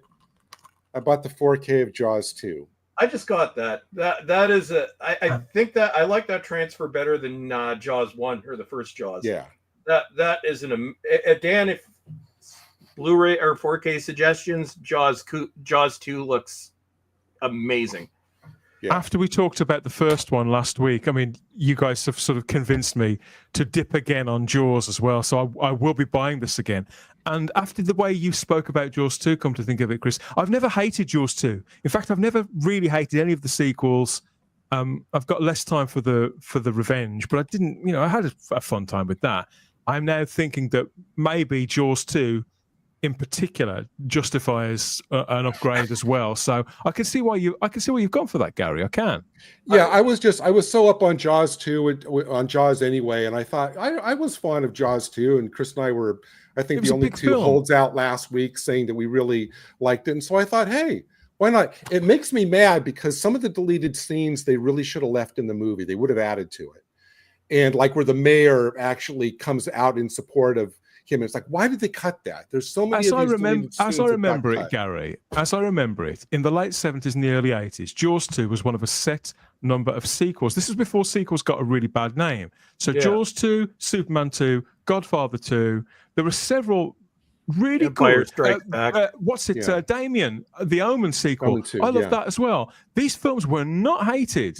They were talked about with a certain amount of reverence, and I certainly rented them all, no differently than the first ones. So I think sequelitis sort of happened some way after that. The First 80s, and then out of control by the 90s. Although I also own the other two Jaws movies. You can get them very cheap on 4K because nobody wants them. Yeah. Actually, in all honesty, both of them, even though they're not good, there is a certain amount of charm to them, and the 4Ks actually look really good. So if you can get them cheap, they have their moments. I'll say that. And the first one, Leah Thompson, and one of her, possibly her first major role. Oh, was she in it? See, or the third one. That was or Jaws 3D, which was 1983. I think it might be the oldest movie I've seen her in, possibly. Yeah, 83 was the year when there was like flood of 3D movies that were coming out. Friday the 13th 3D. That one's fun to watch in retrospect. Space Hunter in 3D. Yep. Saw them all. Yeah, I actually saw Jaws 3 in 3D at the cinema. I was 9, something like that. I went with my stepbrother, and I've still got the 3D glasses. So if we ever do a sequel show for Jaws, I'm going to dig out. I still have the 3D glasses. That's funny. If you take away the bad effects, I will go and I've gone on a limb saying I actually like the Resident Evil movies. I'm the only person on the face of the earth. I will go out and say I like the Jaws sequels, but I know they're terrible. With the third one, although if you take out the horrendous effects, and my God, they're bad, and the obvious 3D scenes, it's not a terrible movie. The fourth one, The Revenge, is completely directionless. Doesn't make any sense. And you literally don't understand. The ending literally makes no sense. Jaws, The Revenge is a little bit more, to use a terrible word, problematic. But I will say I like Jaws 3. Yeah, but I'm glad that I've added this to my library. I've always held it in some, kind of esteem, and so as iconic as the original poster is, that was a really effective sort of treatment of the same sort of going bigger. Watch them back to back. That's what. And so was the tagline. Just when you thought it was safe to go back in the water, that's a great tagline. So the tagline. And you have to watch Do What I Did when we were doing Jaws last week, as I watched the first two back to back, and I'd almost suggest doing it that way, watching Jaws 2 right after Jaws 1, because at least in terms of characters, there are some definite threads going through, and Jaws 2 is almost a reaction to Jaws 1. You guys have convinced me actually now to buy all 4. I mean, you don't have to do the fourth one. I can't with the straight face recommend it. The thing is, if I buy the second one, and you've both laid out a great case for buying the second one. If I buy the second one, because it's the third one I personally like the best because of my childhood memories, I'm going to buy that. If I've got 3 or 4, not having the fourth one will do my OCD in completely, so I will have to buy them all. Dan, although the fourth one, because I hadn't watched it in a long time, but out of completion's sake, and because it was there, I got and very cheap, I got the 4K. The premise of that movie is absolutely ludicrous. The characterization makes no sense, and literally I have no idea what that ending is supposed to be. It is actually, the fourth one is interesting as a study in failure, but I will say the 4K like the cinematography on that movie is fine. The 4K looks amazing. Looks great, but the movie makes no damn sense. As long as I know what I'm sort of getting myself into. I mean, all I really remember about that is that for a large chunk of the film, they believe that Michael Caine's character is dead. And then he turns up again at the end of the film going, hey, waving his arms in the air. like he's at Pride Michael or something. Caine is in that. He kind of looks bewildered through the whole thing, like he doesn't actually know what he's doing or why he's there. I don't think he had a clue what was going on with the plot. No. It's awesome because it comes across in his performance. He has no idea what he's doing, and I love Michael Caine. So it's that Michael Caine's bewilderment is almost worth it.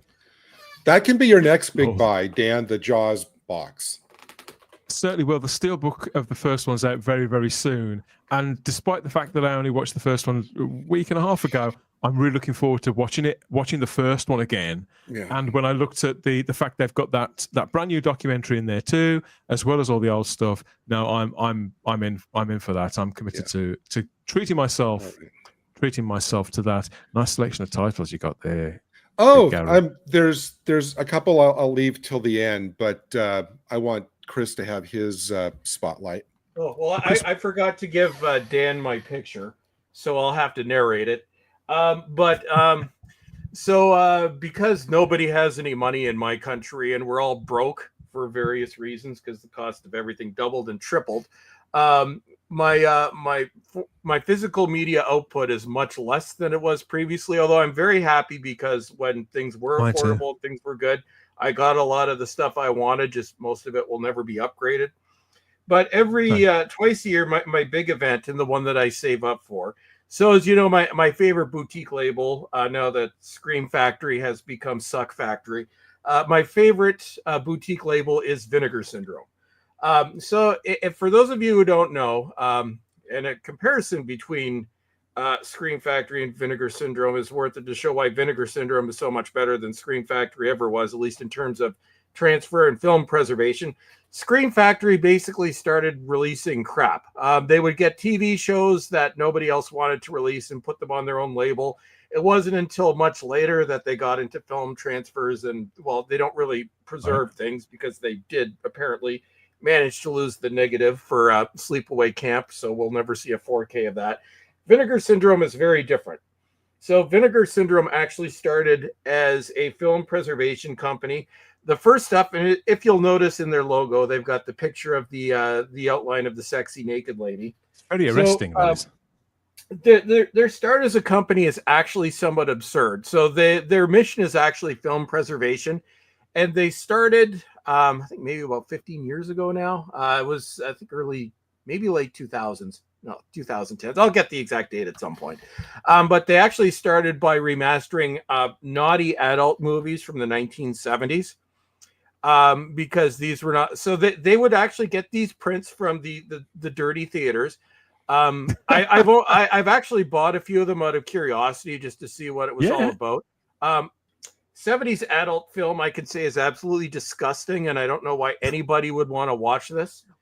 Turned on by it in a million years. The transfers are actually really impressive. So they started out like, hey, nobody's releasing this stuff. This stuff is going to be lost. And it does have some cultural significance, mainly how disgusting New York was in the 70s. But so they started with that. So film preservation first. They do all their own transfers. They have a film vault. And there are a lot of interesting videos on YouTube from the Vinegar Syndrome archive curators. So unlike Scream Factory, who will lose negatives, they keep their negatives in a vault in like very expensive. They recase them in fireproof casing in case something bad happens and all that crap. With industrial aircon. Yeah. They actually care about this stuff. And then when they got, they had, people were checking out the naughty stuff. And then they moved into remastering basically lesser known B horror movies, mainly from the 70s and 80s. And they would do the same thing. And this is where they got their fan base. And this is where I discovered them, mainly throughout the 2010s, where a lot of horror movies you'd never heard of before, but you'd get them. And like the masters are Criterion quality, like for the, like just the scuzziest no-name movies, like the masters are absolutely incredible. So starting in the 2010s, so what now Arrow Video is or Vinegar Syndrome is typically very expensive. So what I would twice a year they do a big sale. So it's the Black Friday sale, which is the big one, and the halfway to Black Friday. I think I've only ever bought one Vinegar Syndrome title off of Amazon, although I have over 100 of them now. So what they would do is twice a year, I would save up more money than I probably should, but specifically for this sale twice a year. So Vinegar Syndrome has changed a little bit in a few years, but not in the way Scream Factory has, where we're just re-releasing crap with no effort. They're still releasing their their lesser known sort of niche stuff. Yeah. But they've in the past few years, they've gotten a lot of mainstream titles because the work that they did on the no-name stuff has been recognized. If you want to see an amazing transfer, check out their transfer of Roadhouse, which came out a few years ago. Well worth checking out, Dan, if you're looking for a good 4K. I watched a comparison video recently, a guy who'd bought the new Arrow Video Edition of Roadhouse, but he also had the Vinegar Syndrome one too, and he'd got them side by side to compare which one was the best. And the Vinegar Syndrome one, the packaging was incredible. And obviously, but the Arrow one, the brand new one that's just come out this month, got like a slipcase and things. It still looked nice, but I think he came to the conclusion that he wasn't going to part with his Vinegar Syndrome one. Nope, it's and the fancy one is no longer available. I actually, stupidly, I missed out on that one, and I ended up getting just the standard case. But the quality control at Vinegar Syndrome, no matter how terrible or obscure the release is, they are leagues ahead of every other boutique label in terms of the care that goes into it. Also, like, their mission is film preservation. And they're the only boutique label that really does that. Like I said, Shout Factory loses negatives and they suck. But what I did this time is usually every time they do a sale, and I kept meaning to do this, and I'm going to do this once.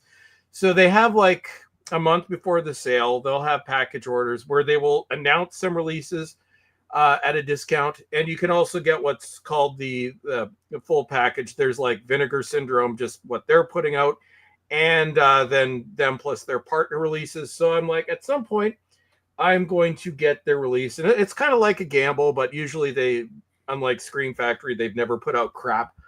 Everything they do, there's some effort that goes into it. So I decided I am going to roll the dice this time, and I'm going to get the package. Now, they announced 3 of them. In terms of packaging, 3 of the most impressive releases that I've ever had. So one was The Golden Child, Eddie Murphy movie that I used to watch when I was a kid. I love that. Might be the fanciest thing I've gotten on my shelf. The other one that was pre-announced was Dirty Work from the late 90s with Norm Macdonald. Also came with a nice hard box, a book. That's the one about the hitman or the cleaner, is it? Something like that. Yeah. The other one is one that I've been waiting to come out for years. It's been out of print in Region 1 for years now.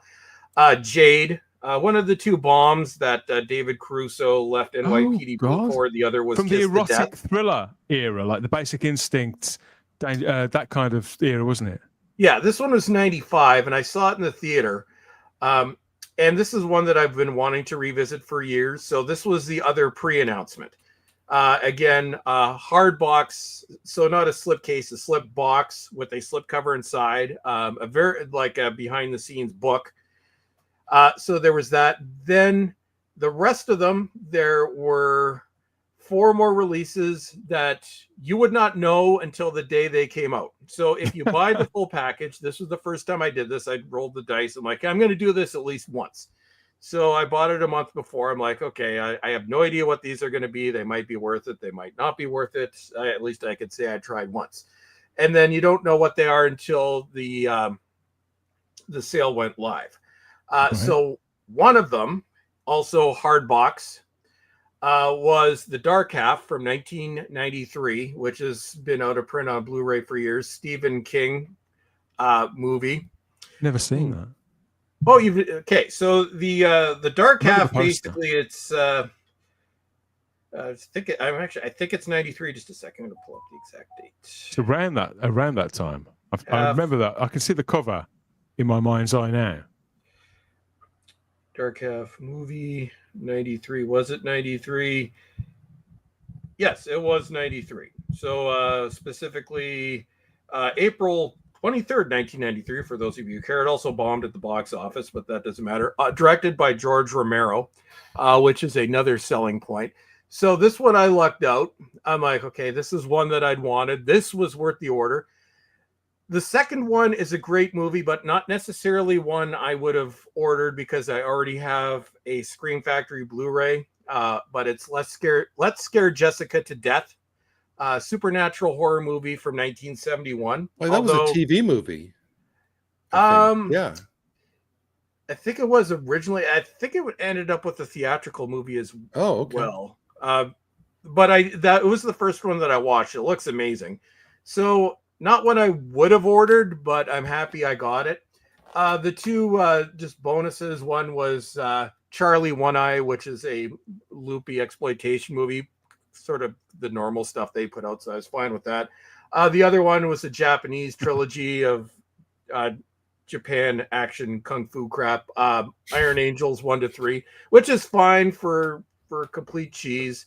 The other ones that I got, they re-released the Amityville Horror, which I missed out on the fancy box set a few years ago, but it came out with a limited edition slipcover, so I got that during the sale. And then some of their wacky stuff. I got one of their partner label things, which I'll put up a picture on X when I remember. But it's this terrible from 1994 shot on SVHS. These movies are awful, but I love them. Psycho Sisters. Watched it last night. Probably one of the worst movies I've ever seen, but that's the point. It is awful. It's like me in Overdrive. I've got a few of these. There was one I picked up during the last Fatal Delusion, also from 95. Two of the worst movies I've ever seen, but these are so bad they're good. Like they're not even, they're shot on SVHS, a camcorder, and edited. And like it's awful. And given the boutique treatment by Vinegar Yeah, Syndrome. no, like literally an impressive master of the SVHS master, because that's what they had to work with. Again, these are from their partner labels, but I just love these god awful like shot on video movies from the 90s. There's a certain charm and kind of time capsule thing to it, but easily one of the worst movies I've ever seen. But honestly, it was worth it because I laughed my ass off the whole hour and a half it was playing. So that was my big thing. So I rolled the dice, and with Canadian currency, not cheap, but will I do it again? I don't know. I may get specific releases. But the Dark Half I was very happy with. Let's Scare Jessica to Death. I did watch the 4K. It looks amazing. The book is nice. It's packed with extras, so that's kind of worth it as well. But that was my very long. I'm sure I put everybody to sleep by now. Like you say though, if they do this sort of once every now and again, and you think, oh, it's got a sort of novelty value. You think, well, I'll try it. I'll pull the trigger on that just once and see how it works out for me. I can see why you would do that. But that was my exciting story. But in terms of what I'm getting with physical media, compared to what I was getting only a few years ago, it's a fraction of it because, like I said, the prices in Canada are ridiculous. They have more than doubled. I know this because I went back to 2019 when I was collecting from the same boutique labels off Amazon. Like your average boutique purchase was about $25 in Canada, between 20 and 25, even for Scream Factory stuff. Now Scream Factory in Canada is $50 plus tax. Arrow Video used to be 25. They, even for a standard just Blu-ray, it's now over 50. Their 4Ks are now over $60. My last Starfighter, this was £22, so this was an indulgence for me. Here. Yeah, so they're not cheap. That's why it's like it'll be sort of one every now and again, tactically, either to replace stuff I really really love or stuff I simply haven't been able to get. No, it's I'm kind of like that too. I had my rule where I was not going to upgrade anything to 4K, but then I realized that was a stupid rule because there are a lot of really nice 4Ks of some of my favorite movies. So my new rule is I will upgrade to 4K if it's a really fancy edition of a movie that I like, that I know if it's Vinegar Syndrome or Arrow Video, I will get it because I know it'll be a good transfer. Anything else, I will read reviews before I get it. Or if it's something on sale that I want to upgrade or something that I don't already have. But I'm not one of these people, even if I could afford to be, I wouldn't be one of these people that blind buy every 4K update that ever comes out. Most of them never even watch it. Just to have the new release. No, I won't be doing anything like that. I've learned by my experiences with previous with previous formats is the crux of it.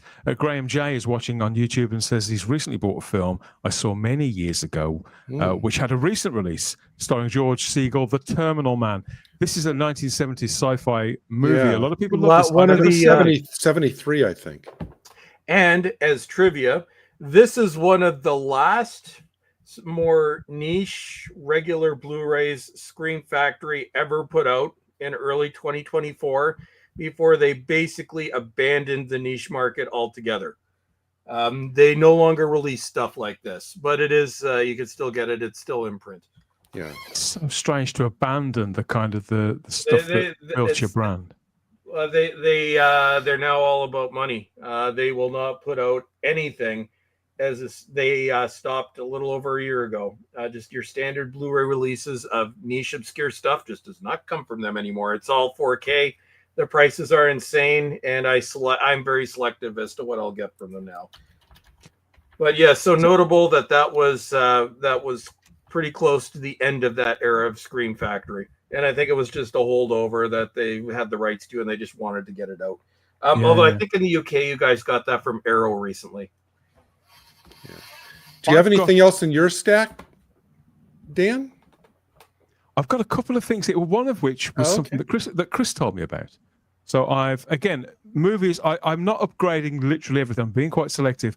But when it comes to new films I've never seen before, I look at the prices. Sometimes I'm happy to buy the DVD, but if the Blu-ray is the same price or £1 more, I'll go for the Blu-ray. Somebody offered me this, again at a car boot sale. It was slightly more than I usually spend. It was £1.50 for one film. But I remember Chris telling me about Megan. So I thought I'll pick that up and see what it's like. So I've got that. Megan 2 has just been released, I understand. Again, another sequel that seems to be... It's a sequel that my excitement is not necessarily what it was. The sequel looks kind of dumb. On its own, that's a good movie. I need to rewatch it to see if it still holds up. It's one of those franchises that would have been better with a single movie. I'm tired of everything. Is this, and I haven't seen this one, is this kind of like the Chucky for the new generation? Yeah. I wasn't impressed with the Megan 2 trailer at all. I found it to be cringy, but that on its own is a good film. It's worth watching. Yeah. I've also bought another classic. This is another car boot sale purchase, completely unopened. So I went for this again. This is like £1. It's the I think this is a Billy Wilder movie, The Apartment. A classic from 1960. I think this won the Oscar for Best Picture, and I've always meant to see it. It's on my list of films, like classic films that won this and won that I've been meaning to see, and which I watched them like Sunday afternoons and things like that. So I thought, well, I'll pick that up because again, I haven't got it in any format. I would pay £1 for a DVD of this. Yeah. So to get it on Blu-ray, why not? That's a classic. Jack Lemmon, Frederick Murray was my feeling. I also decided as well to. Now, has anybody got any snappers in their collection? Do you know what I mean by a snapper? Yes, for those of you who don't know, Warner Brothers in the late 90s and early 2000s had this god-awful case that snapped and stuck on everything, and by 2003, thank God they abandoned it. Yeah, that's one. I hate those cases. Sorry. So this is a snapper, and here is my snapper of Masters of the Universe. I've had this for 20 years, just like Chris said.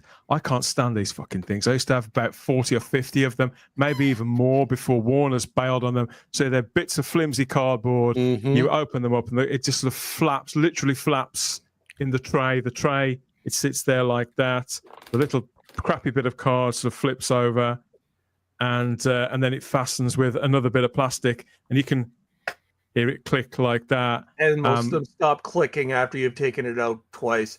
Though Dan, you've given me PTSD by showing me that. I hate it. I remember the first time the first case I got like that was The Matrix when it first came out, right after I bought my DVD player, and they had the flint. And then they come with the sticky tape on 3 sides, so you have to peel off all the sticky tape. And it takes off part of the cover with it. That's right. Yeah, because that's the other thing. There's no plastic protecting the artwork, so you lose part of the cover. Yep. Warner's in the 2000s sucked. See, this is why the Warner's. This is why you suck. Your early DVDs are unwatchable. Your dual layer discs were fine, but your packaging was still crap. And everything Warner manufactured between 2006 and 2008 is now unwatchable, at least in Region 1, thanks to disc rot. Warner, you suck. So did you not have this one before, Dan? You just bought it because you didn't have it? No, I have had this for 20 odd years. Oh, okay. And I spent, say, the first couple of years of having a DVD player, buying the odd snapper, because it was the only way to get Warner Brothers movies. And in the 2 decades since they replaced this format, I've spent the 2 decades gradually replacing my snappers with what I can. Now, Masters of the Universe, I have never been able to find a re-release of Masters of the Universe from Warner's on DVD in a standard Amaray kind of keep case style thing. So I've been stuck with this for 2 decades, but I did upgrade. I bought the brand new, this is from 88 Films edition, the Blu-ray of Masters of the Universe. I decided to buy this, treat myself to it. And not only that, because I've always hated this poster art there of Dolph Lundgren as He-Man with the big blue light behind him. When I went to see this at the cinema, this was the poster. And again, you say what you like about this movie. There's a conversation for another time. But I love that movie, and I wanted that release. It was just too expensive. But Dan, I must defend that poster. For years, I had that poster on my bedroom wall. So for me, it's nostalgic. That one? But yep.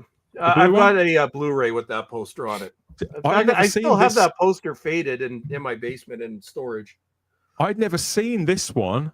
Really? The blue one. It just wasn't used in Britain. This one was everywhere. So I thought, well, why did it come out like that? I could never understand. So I've had to wait 2 decades for 88 Films to release it, but it's come on Blu-ray. There's lots of features in here. So yeah, this is another one. It's not 4K, so it wasn't my 4K. But that's going to look really good when your machine upscales it.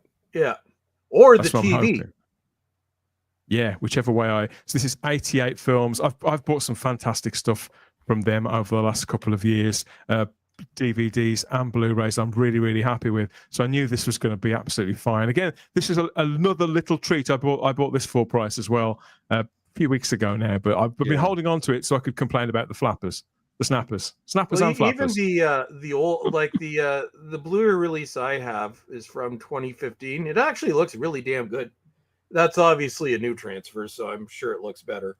Oh, it's all sort of ground up, and obviously they've put it out, I suppose, in anticipation of the new movie that's probably going to come next year. I would say around that time. Oh, I forgot that's coming out. Yeah, I'll be skipping that.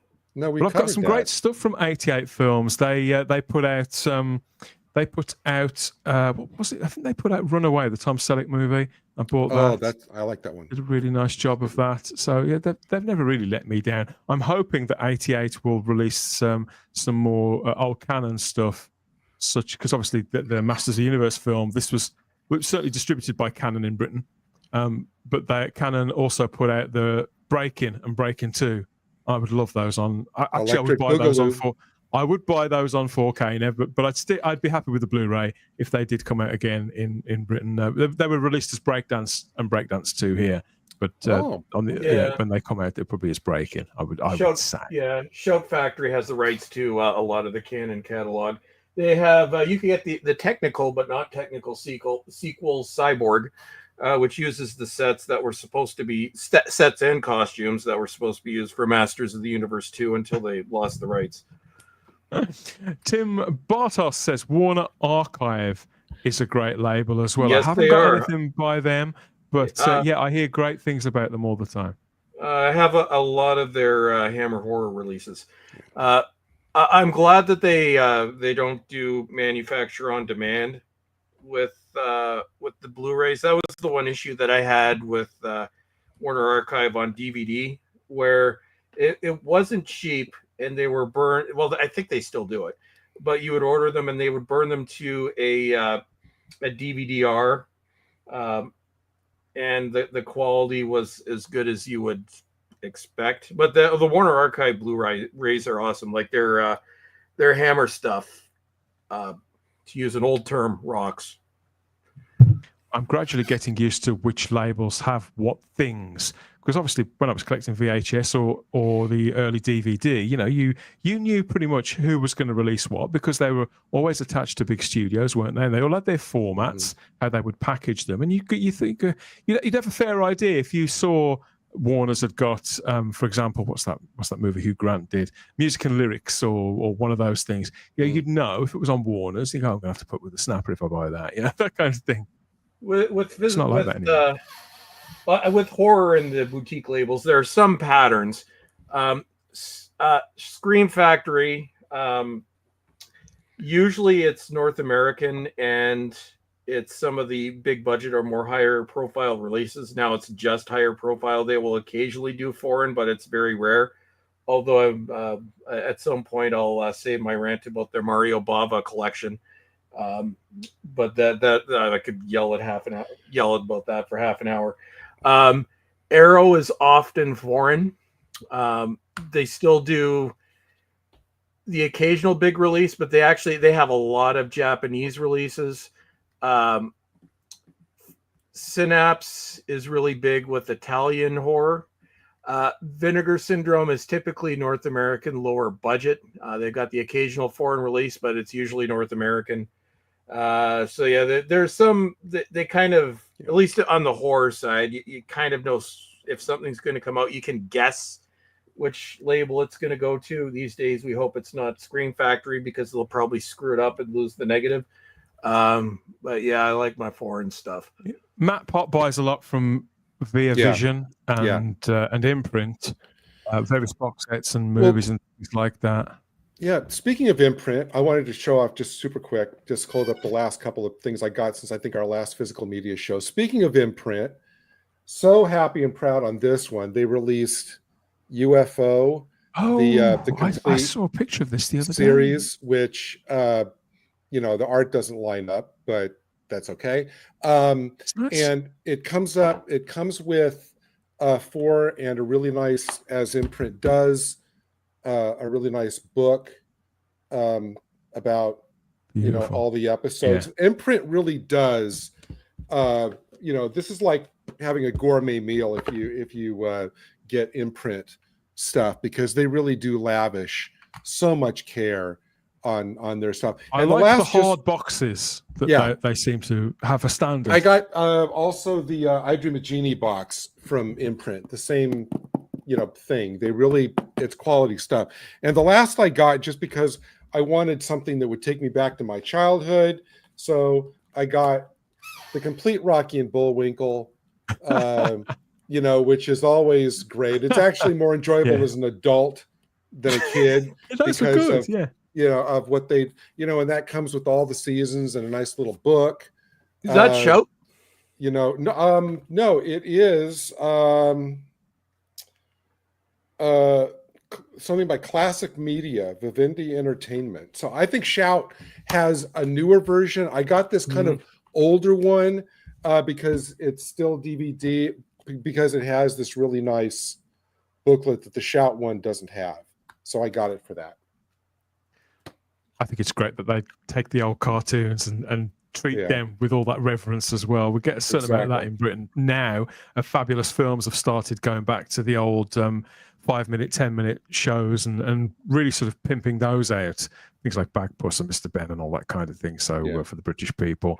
So gradually we're getting them, but it's taken a while. It's definitely taken a while. So what people have got to say in the live chat. We've got some more comments here. A UFO and Prisoner box sets by Imprint are amazing, adds Tim. I can't possibly buy the Prisoner yet set? again. Did they put out a Prisoner box set? No, they just announced it. Oh, okay. Yeah, I've got the I have the A&E box set that disappeared as it for a while. It was the most valuable piece of physical media I owned. It was awesome. The Prisoner one, I think it was just within the last week to 10 days it was announced. So that's going to sell because A&E were, for lack of a better term, dicks with that set. Yeah. It was in print for less than a year. I happened to get it. Then it disappeared, and that was in like 2012. So yeah, this will be the first time you've been able to get it on Blu-ray in like 13 years. I didn't even know it had been announced.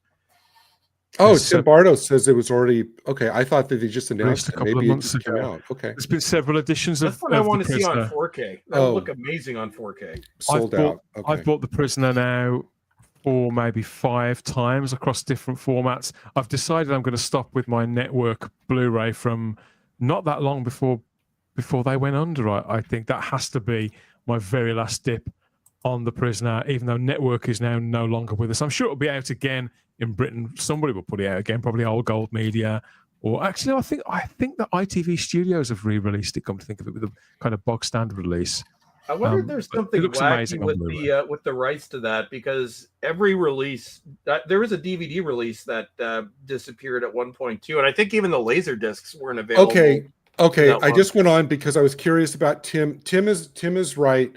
We're both right. But the one that Tim is talking about, the imprint one that sold out, is this kind of like hard box set. But what they are coming out with, it's on pre-order, is the standard edition of that box set, which quality-wise will still be amazing. That apparently is coming out in September, but it's on pre-order right now. So Tim, you were right. Thanks for spurring me to go actually onto their website. So that's Imprint, did you say, Gary, that they're doing that again? It's Via Vision / Imprint. But the re-release in September looks to be, it has the Imprint logo on it, 6 discs.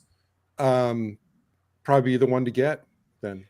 I'm assuming they're new transfers, considering the old ones were done in like 2008. It says restored from the original 35 millimeter elements. So I'm assuming that's not the 2008 restoration. Yeah, I'm just looking at right so here. What you're saying is that when Imprint put those out in the hard boxes, those are their sort of deluxe edition. But when they, when they sell out, they do put out standard editions as well. It's still available in Canada. It's not cheap. The hard box, $189 plus tax. I'll be passing on this one because I'm happy with. Even the new standard edition upcoming is just a skosh over 100, which seems kind of high to me. But although this is one of the few shows where I would pay that. Yeah, like if this came out on 4K, I'd be willing to spend $200 for it, but not for another Blu-ray release. PD Rich asks, what is the best version of The Prisoner on Blu-ray? Certainly the network one is. I can't imagine the series looking any better. I would imagine a 4K. And A&E used the network transfer, so the network transfers, as far as I know, those are the ones that were done in 2008, and I think in the A&E set came out in 2009, and it was gone by I think 2011. Graham is complaining here that the Quatermass 4K release is £60. I know. Graham, eye-watering. I have always wanted some deluxe edition of this. I was so pissed off that I went and complained over at Hammer's social medias. It's a 70-year-old film. I love the movie. I haven't seen it for a while. I love the movie, and I appreciate that they're lavishing this much care on it. But £60 for an 80-minute movie. Wait, that's just the first movie, not the other two? Yeah. No, it's just the first movie. They just now released the upcoming box set for the second one, which is called Quatermass 2. Yeah. Again, with Brian Donlevy. Again, $80 just like this one. And I would order both of these in a minute if the price was like half of what it is. Me too. Right? I would, but this is a pass. I'm happy with my Kino Lorber Blu-ray. I'll be sticking with that. I'm going to be, if they do this for the Quatermass and the Pit one, that's the one I might go in for, because that one I probably wouldn't be able to resist if they did this for that one. I would pay that if it was all three. Maybe. If you go up to the social medias, they're saying about these reproduced posters, the lobby cards, and it is beautiful. And the book looks very thick and generous, stocked with information and photographs. Yep. And you get some of the book as well. I think it could be the graphic novel version. So you get all this stuff. It's great, but you're paying that £60.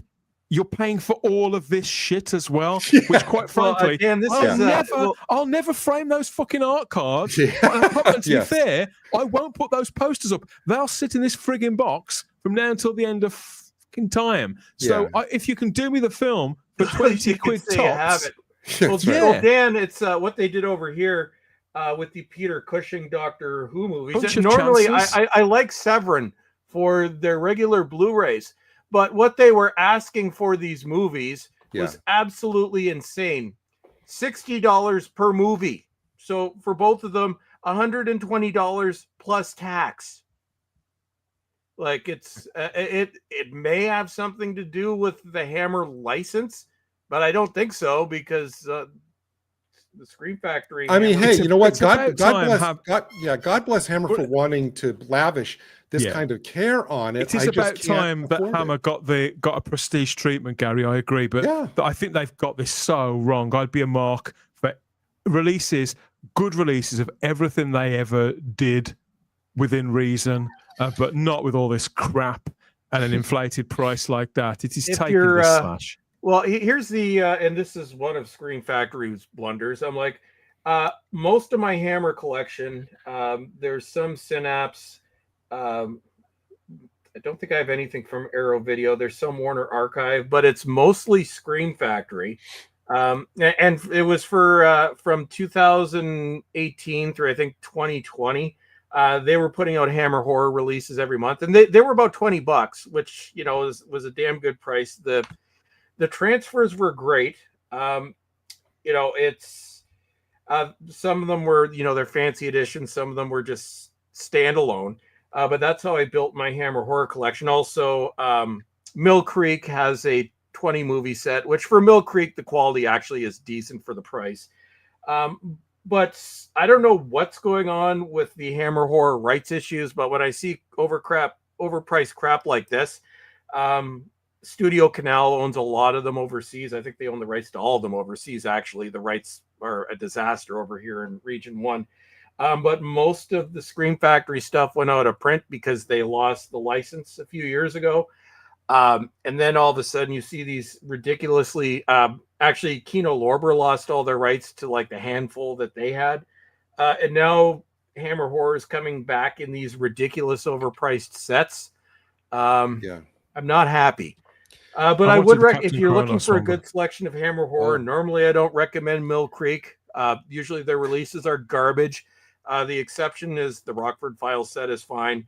But that Hammer Horror 20 movie set is fine. I would recommend it. It's a good price. You get 20 films. There's some of the lesser known films, but it gives it my stamp of approval. It actually comes in a nice hard box case. Well, if a year from now Hammer releases these as just movie only, give it a year. Maybe they'll release. They did promise me that they were going to be putting out standard editions. In all fairness, but for Comic Effect, I gave them. I really gave them. Ask them like what's with the pricing, dudes? Like this is insane. Like I for right now, until they go on sale. Actually, at one point when I looked at it, both the Doctor Who Hammer movies were going for $70 each. I think they eventually dropped down to 60 each.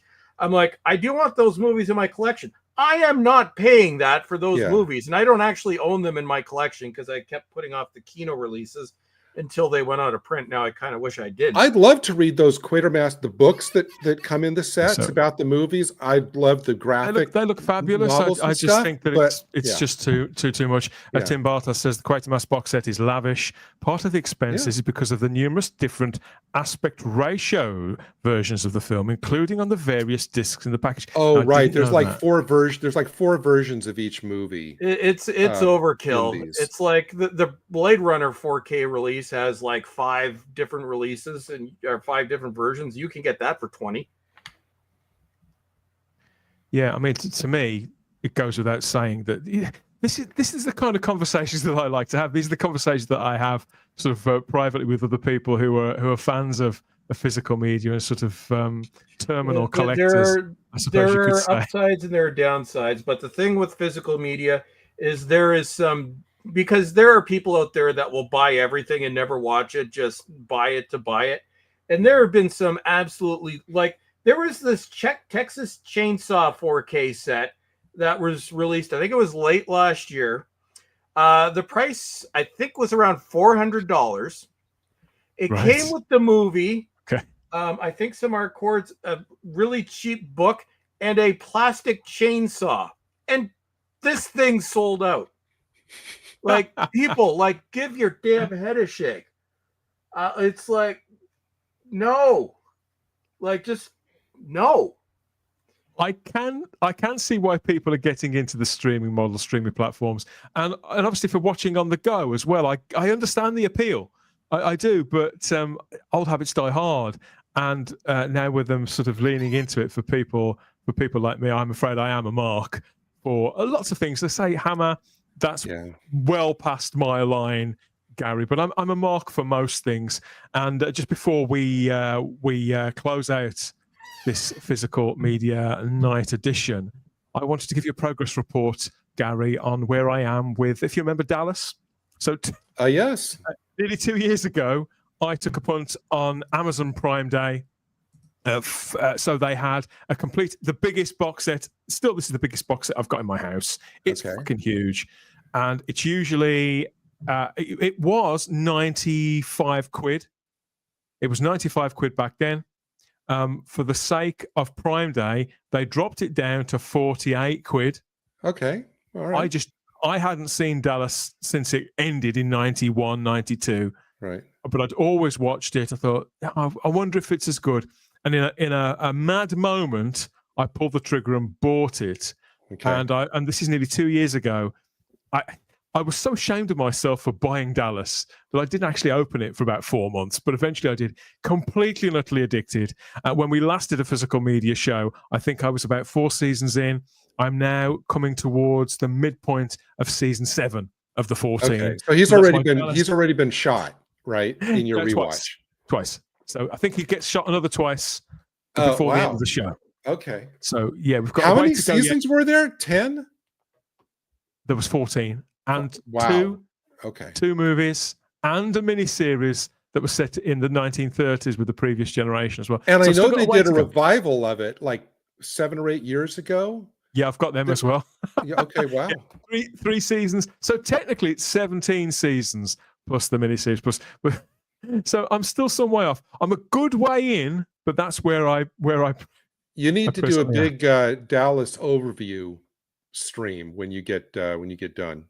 Well, I'm trying to convince Adam, the Geeks Handbag, to come in and talk about Dallas with me, because he's not only does he live part of the year in Dallas, because that's where his husband's work is, but he's also a huge Dallas fan as well. He's like got his photograph taken at all the locations, and not just like South Fork and places like that, but like really obscure locations, like restaurants that they ate in 1988, that kind of thing. So yeah, that's where I am with Dallas. Well, no, I mean, I get it. I mean, this in America, and I'm sure less so in the UK, but it was still very popular. I mean, in America, this defined the 80s in American, culture. I mean, it was has it still got the cultural footprint there as well? Because it has. Yeah, I mean, you say Dallas, everybody, they don't rerun it a lot, but it was, iconic shows like this that like define a decade never, really are off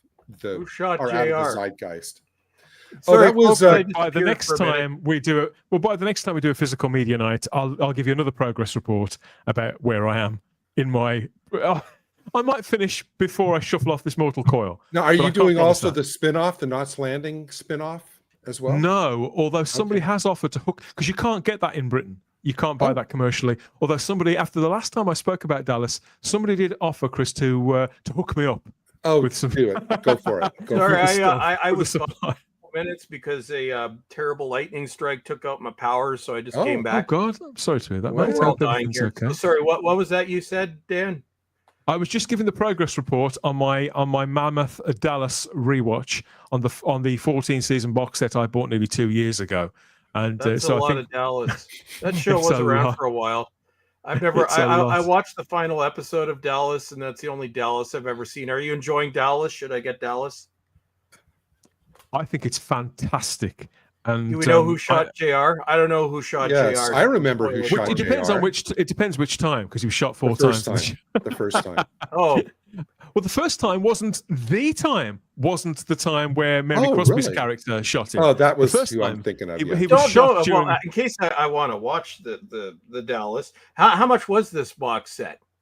Well, that was the point of consternation, you see, because it was meant to be at the time when it was discounted for Amazon Prime Day, it was £95, and they'd knocked it down to 48. So I decided, right, I'm going to get that. I'm going to jump in. I loved it when I was a kid. Used to watch it with my nan every week. I jumped in and I bought it. Fucking love it. Not long after I bought it on Prime Day, within 6 months, not only had it gone back up to 95, it had actually gone back up to 100. I think it's £120 now. So that was my one window. If I hadn't have bought it then, I probably never would, because 120 quid on a 40-odd-year-old TV show is, you gotta have a word with yourself. Dan, you're a completist. You have to do the Knots Landing too. Well, I've got the price here as to what this runs in Canada. Jesus. Okay, on sale, $214 plus tax. I'm not that excited to see who shot JRL. But see, doesn't that just really quickly point out the absurdity of pricing these days? Dan, you were able to get a 14-season box set for £95, and they're selling one 80-minute movie, the Hammer guys are, for how much? For 60? Yeah. I mean, that's absurd. People will pay it. Well, I guess if you really like the Kino Lorber title is out of print, you can't get it anymore. So I guess if you really want to see it, there are other things I might spend that much on, but not for Quartermaster. Not for like a Hammer Horror is not something that I'm going to spend insane money on. No, I love Hammer Horror, but no, not that much. They're definitely having a laugh. I do set myself targets, the stuff that I want, and limits on that which I spend. You know, some of them are quite arbitrary, particular to me. Others are just common sense and reason. When you think, okay, what is the price of my electric bill? What is the price of my this? Well, you know, you can only justify so much, can't you? But I try to be disciplined and to stay on target within reason with my collecting, and with slimming my collection down as well. As I say, trading up the dad's armies for a far smaller box. You know, that box at the car boot sale, it was like £2.50, something like that. So I think, okay, I'd pay £2.50 for a box, but it's going to save me a massive shelf space. So I try to box clever. And to be honest, I'm enjoying that part of the collecting. As well. And at least, you know, when I bring a young lady round next, you know, it's maybe she'll think, oh, your collection's not as big as the last time, is it? Well, here's the way I do it now is because I will not buy everything that comes out. Anything that comes out on pre-order that looks interesting, I'm like, okay, pre-order it on Amazon, and then, you know, we get our releases here on every Tuesday. And then I look at my pre-orders.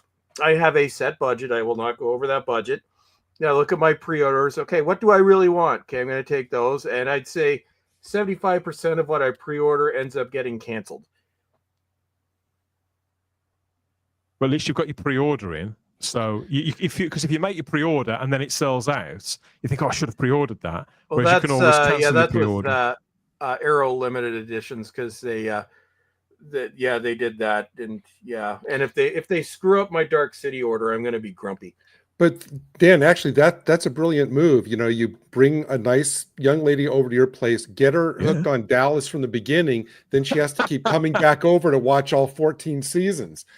Smart guy. I approve of that. Yeah, my current the current girl I'm dating, she's not impressed with that. She doesn't get it. Dallas is before her time. She has no idea. She's got no idea what I'm talking about. Give us your picks, your pickups, what you're looking for, what you've got on pre-order, your little tactics there for making sure you get the most for your money, the most bang for your buck. Not like that. Like this, the physical media bang. I mean, we're all ears. Let us know some more of that. Some tips from the top in the comments.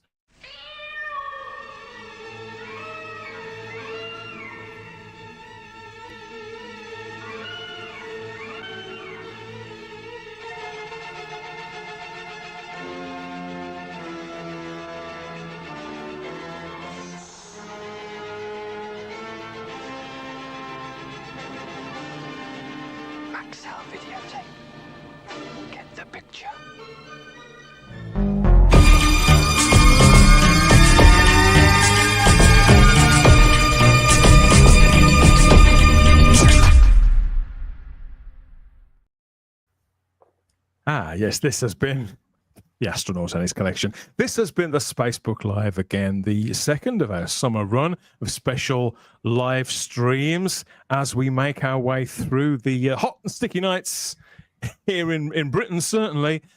So picking things out from the shelf, really, and laying them before you so you can criticise our tastes, tell us where we've gone wrong, what looks better on other formats, other labels, and we can compare notes. That's the general lay of the land, and more physical media nights coming probably in the not too distant future, I'd like to think, because I could ramble on about this stuff for hours and hours and hours, Gary. And it's good to talk about these things, about the labels, about aspect ratios and special features, and those little sort of personal gripes that we all have, and not be met with a sort of a sea of blank faces like I do in my sort of day-to-day life out there. I'm sure most people have no idea what I'm talking about. I apologize. There we are. So this is where we do it. Rumble and YouTube here with the Spacebook Live. We review movies and TV shows, talk about pop culture news as well. But most of us who are regular panelists on this show are really into physical media. So you'll be getting some more of this, as well as the usual sort of fun and games, stupid jokes, that kind of thing. If you want more, you know where to find us. And you can reach out to us through our social media. If you just heard my phone come off, I just got a weather warning. So if I go silent, that means I died. Literally, okay. I've got a big red box on my phone right now. Hi, everyone. This is great. We better do you first then. So, Chris, Balls Trek, you've got this brand of yours. I don't think it really needs much in the way of an introduction, but if people want to interact with you, where can they find you? What's coming up soon? You can find my YouTube channel at Bulls Trek, and tell me if I don't like something, then maybe I shouldn't watch it, which is what 90% of my comments are. I just finished 8 weeks in hell of reviewing a show that I will not mention by name on this stream. If you want to experience my 8 weeks, it was 7 weeks with me. There was 1 week I turned the channel over to a talking goat. But other than that, it was hell. Go find that. If you want to see a dumpster fire of rage, go to my my X, which is Bulls Trek. If you want to go to happy stuff, you can go to Cultivated Media, where we learn about the fun from Frank and Dan. If you want to put me up on the screen. We want to hear what's going on with Frank. So I said I would share a picture that we were given. I've got it. That I got about Frank. So as you know, Frank's in jail, and the prisoners have been doing very mean things. So I don't know exactly what the context is here, but this is the day Frank is having. So everybody, just make your own guesses. What happened to Frank? It's not working out too well for the lad. I thought so. With Frank, he's really going through the ringer here, going through hell. Bad day for Frank. It's been a bad 6 months. He's like the Robbie Tomlinson of the farming world, isn't he? The campaign starts here. Well, it started a while ago. It's not having much of an effect, I suppose, but hopefully we'll be able to sort out Frank eventually. You've got to stay tuned to the Spacebook Live to find out more of Frank's plight, or go and find Chris there on social media, Cultivated Media. Frank looks better. Frank looks better in the dress than somebody else I won't mention. Yeah, I don't think. To clarify, I don't think the dress is Frank's choice. He's in jail with some very, very sick people. Never mind, mate. Never mind. You can get some more of this here on the Spacebook, YouTube, and Rumble channels. So our regular pop culture live streams, looking at the news with an assortment of fellow pop culture pundits rattling off there. That was, a tribute to David Lynch. I enjoyed that. It was sad that he copped it, obviously. It would have been nice had he still been with us, don't get me wrong. But it was great to celebrate the great David Lynch on the event of his passing away a few months ago. Not so great was our review of Section 31, Star Trek movie. It was more like an extended bout of therapy for us all. It was our regular shows as well. It's still a classic watch. That stream is still. I'm glad you're still giving it some traction, because I think it was our civic duty, to tell you the truth, Gary. I think we were there for the people when they needed us, but we're going to fly off now. That's your lot. Go to HMV, buy the 4K that was in Dan's picture before, and then watch our stream on it. There you go. Yeah, great to be back on again, Gary. I knew you'd enjoy this. I was going to say, is there any more? Of course, there's piles and piles and piles more, but we'll be sure to catch up with you and your shelves in the not too distant future. We're not going to leave it quite so long this time. We're going to be doing these regularly. And if you're a physical media collector as well, why not get in touch? Why not get involved? Hit us up in the comments section and tell us what you've been picking up lately. Or if you're a content creator, a YouTuber, or a podcast, you want to come on and have a chat and geek out with more people who understand. Yeah, we get it. We feel it. Then you'd be welcome here at the Spacebook Live for our physical media night. More coming soon, obviously, as the summer continues and summer blockbusters are on the way, for better or for worse. We'll be with you here and out there, looking for all the entertainment we can possibly get. Thanks again to the Rabbi from Another Planet for being on earlier on. Hope he's still okay too. And Chris, all our best with your power supply there as well, mate. We'll hope to see you next time. If I die, I will bequeath my collection to whoever wants it. There you go. You can't say much fairer than that. Fill in the blank. We're rooting for you, mate. Thank you, everybody, for all the comments. Enjoy the rest of your weekend, or if you're watching this later on, have a great week. Bye-bye.